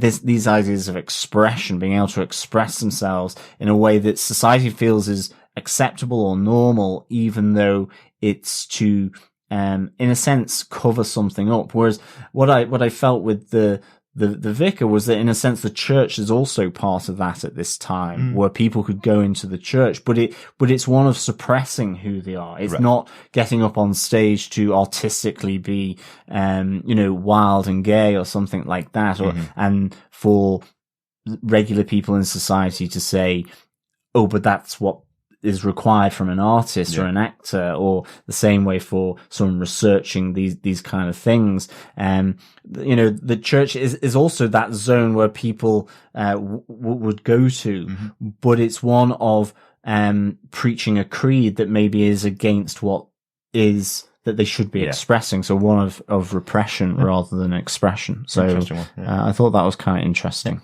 Yeah. That's it for our discussion on episode 4 of Penny Dreadful season 2. And let's close out our part 3 discussion with just a quick chat about what your thoughts have been on the first half or first part of this 10 episode season. Ray, as our guest, what do you think of season 2 of Penny Dreadful so far? Yeah, really, really enjoying it. I remember first watching season 2. I found it hard to beat season 1. And it just took a little while to adjust to the new villains because it was so well done in season 1 with the vampires and the creatures. So to kind of get your headspace into this other world, but as the 4 episodes that we've covered, as we go through it, you get more and more invested. So I'm really enjoying it. It's very strong. As we mentioned, the writing, John Logan's written most of them so far, and they're just really well written. He really knows what he wants to do, where he wants to take them all. Yeah. And that's coming through with it. And he spends time with the more secondary characters, which I find very good. It's all about the details, and he gives us those details. So I found it so far very, very compelling. And yeah, it's more of a focus on Miss Ives now, definitely. Yeah. But I think they're playing to their strengths with Vanessa, with Eva Green. Sorry. So, it's really good. Highly recommended at the moment. Yeah, excellent. John, what's your thoughts on Penny Dreadful season 2 so far? Yeah, for me, it's 5 creepy dollhouse tea parties out of 5, but with a nice comforting wedge of buttercream toast. I think you need that comforting tort of Mr. Lyle. I think it's equal to season 1 for sure. I love how they've, as you say, Ray, they've played to their strengths, but mixed it up in a sense of introducing the witches and giving them a story, so not necessarily keeping them fully in the shadows, even though I suppose things like what happens to the kidnapped baby maybe is something that could have been kept in the shadows. But I think it plays to the fact that the show is compelling, it's uncompromising, it's willing to delve into this darkness of supernatural, of mythology, of folklore, of, big things like good versus evil and how they're not quite as polarized as you may think. So I really enjoyed this. Again, Eva Green, just fantastic. Helen McQuarrie just is totally great as well as Evelyn Poole or Madame Carly, and Patti LuPone was just awesome as the cult wife of Ballantrae Moore, and I think it's just been a really solid start, and I'm just hoping it will keep going that way, to be honest. I also like with Ethan that they're starting to explore his lupus origins as well. And I'm glad that they seem to have a more competent detective on the case with Inspector Rusk as well on the trailer. I reckon he will be a harder nut to crack than the previous one. I'm hoping we're going to get more of him. These first 4 episodes have had a scene in 3 of them, I think. Just a very small scene talking about this character, having this character kind of in the investigation, but it seems to end just as he comes to a realization about something. And then we're going on to the next episode. We still haven't seen what any of those realizations are. So I'm hoping that we're going to get a good, maybe half an episode of him investigating and tying things together in the future. But for me, this first half of season 2, a great setup for the season. The season's a little bit longer. It's got 10 episodes in it. Last season was only 8. But I kind of love the opening of the season where we have that conversation between Ethan and Vanessa, where Ethan finally is about to tell someone about his lycanthropy. He's finally going to unburden himself and say, there are things inside me, demons inside me that you need to know about as well, Vanessa. And she's like, hold that thought a second. Here come the real demons about to take us off here. He's about to leave, and we get the setup of that. Why he's going to stay is that last time it was just a battle. This time it's the war. So what a great way to kind of take your jumping off point from season 1, bring it into season 2 and make it even more interesting, I suppose, even more exciting. And the characters and actors that are in this season have been fantastic so far with, as you guys mentioned, great writing from John Logan once again. So really excited to get into the second part of this season. This is the last of our 4 episode podcasts that we've been doing for Penny Dreadful so far. We're going to be moving on to 3 episodes for each of the last parts. I say that we've still got another 18 episodes, I think, left to go of our Penny Dreadful coverage, but there'll be 3 episodes per part from now on, going up to the release of Penny Dreadful City of Angels on April 26th. I want to say a huge thank you once again to Ray for joining us for this podcast. Great to have you with us, man. No worries. It's always a pleasure. This series is just so fun to talk about and so fun to chat with you guys. Excellent. And you've got the unenviable position of going to bed now directly after this, because it's somewhere around midnight over in Australia at the moment. So sorry that hopefully we don't keep you up with nasty nightmares of the Penny Dreadfuls. Oh, no, not at all. I'm just going to think of that doll with the goggly eyes and the mouth open. Yeah. What? It's like the cat meme. What's that? Exactly. Ray, where can people find you, the podcast, and where can we find you online? Sure. Check us out on Facebook or Twitter. The handle's pretty easy to remember. It's on Twitter. It's at ITK Moon Knight. This is for the Into the Night Moon Knight podcast. Also on Facebook, facebook.com/ITK Moon Knight. We also have a group there as well, but just send in a request. We're always happy to hear from fellow loonies. Other podcasts as well. Last Sons of Krypton, Superman podcast, LSK podcasts. So Twitter handle LSK podcast or facebook.com/LSK podcast. Excellent. Hopefully you'll be joining us in future, Ray, for some more episodes absolutely. on Penny Dreadful. If our fellow Penny Faithful want to keep following the things that we're covering, you can also find us on tvpodcastindustries.com, where you can subscribe to the podcast and anything we're discussing as we're going up to Penny Dreadful. We're also discussing loads of other stuff. We've got Picard still going on at the moment. I think we may have finished that as you're listening on the main feed now. We're releasing these episodes after we finished our Star Trek Picard coverage. Yes, I somehow the cold vacuum of space seems weirdly more appealing than Victorian London with dolls, and crazy witches for some reason. Yes, excellent. And if you want to get any thoughts in about any of the episodes of Penny Dreadful, give us a penny for your thoughts. Email us to feedback@tvpodcastindustries.com with any kind of discussion points or anything that you remember from your time watching Penny Dreadful. We'd love to hear from you. Thanks so much for joining us for our discussions about Penny Dreadful. We hope you stay subscribed to the podcast. And if you enjoy what you hear, please share it with your friends. Sharing the podcast is sharing the love. And we all need some comforting love after seeing these witches and their coven. We'll be back next time with part 4 of our discussion of Penny Dreadful, season 2, episodes 5 through to 7. As always, fellow Darklings, it has been a pleasure speaking to you in the Verbis Diablo. I like it, John. Always remember, keep watching, keep listening, and for this podcast, keep screaming.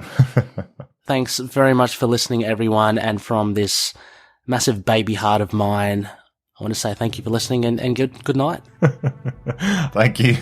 Talk to you soon. Bye. Bye.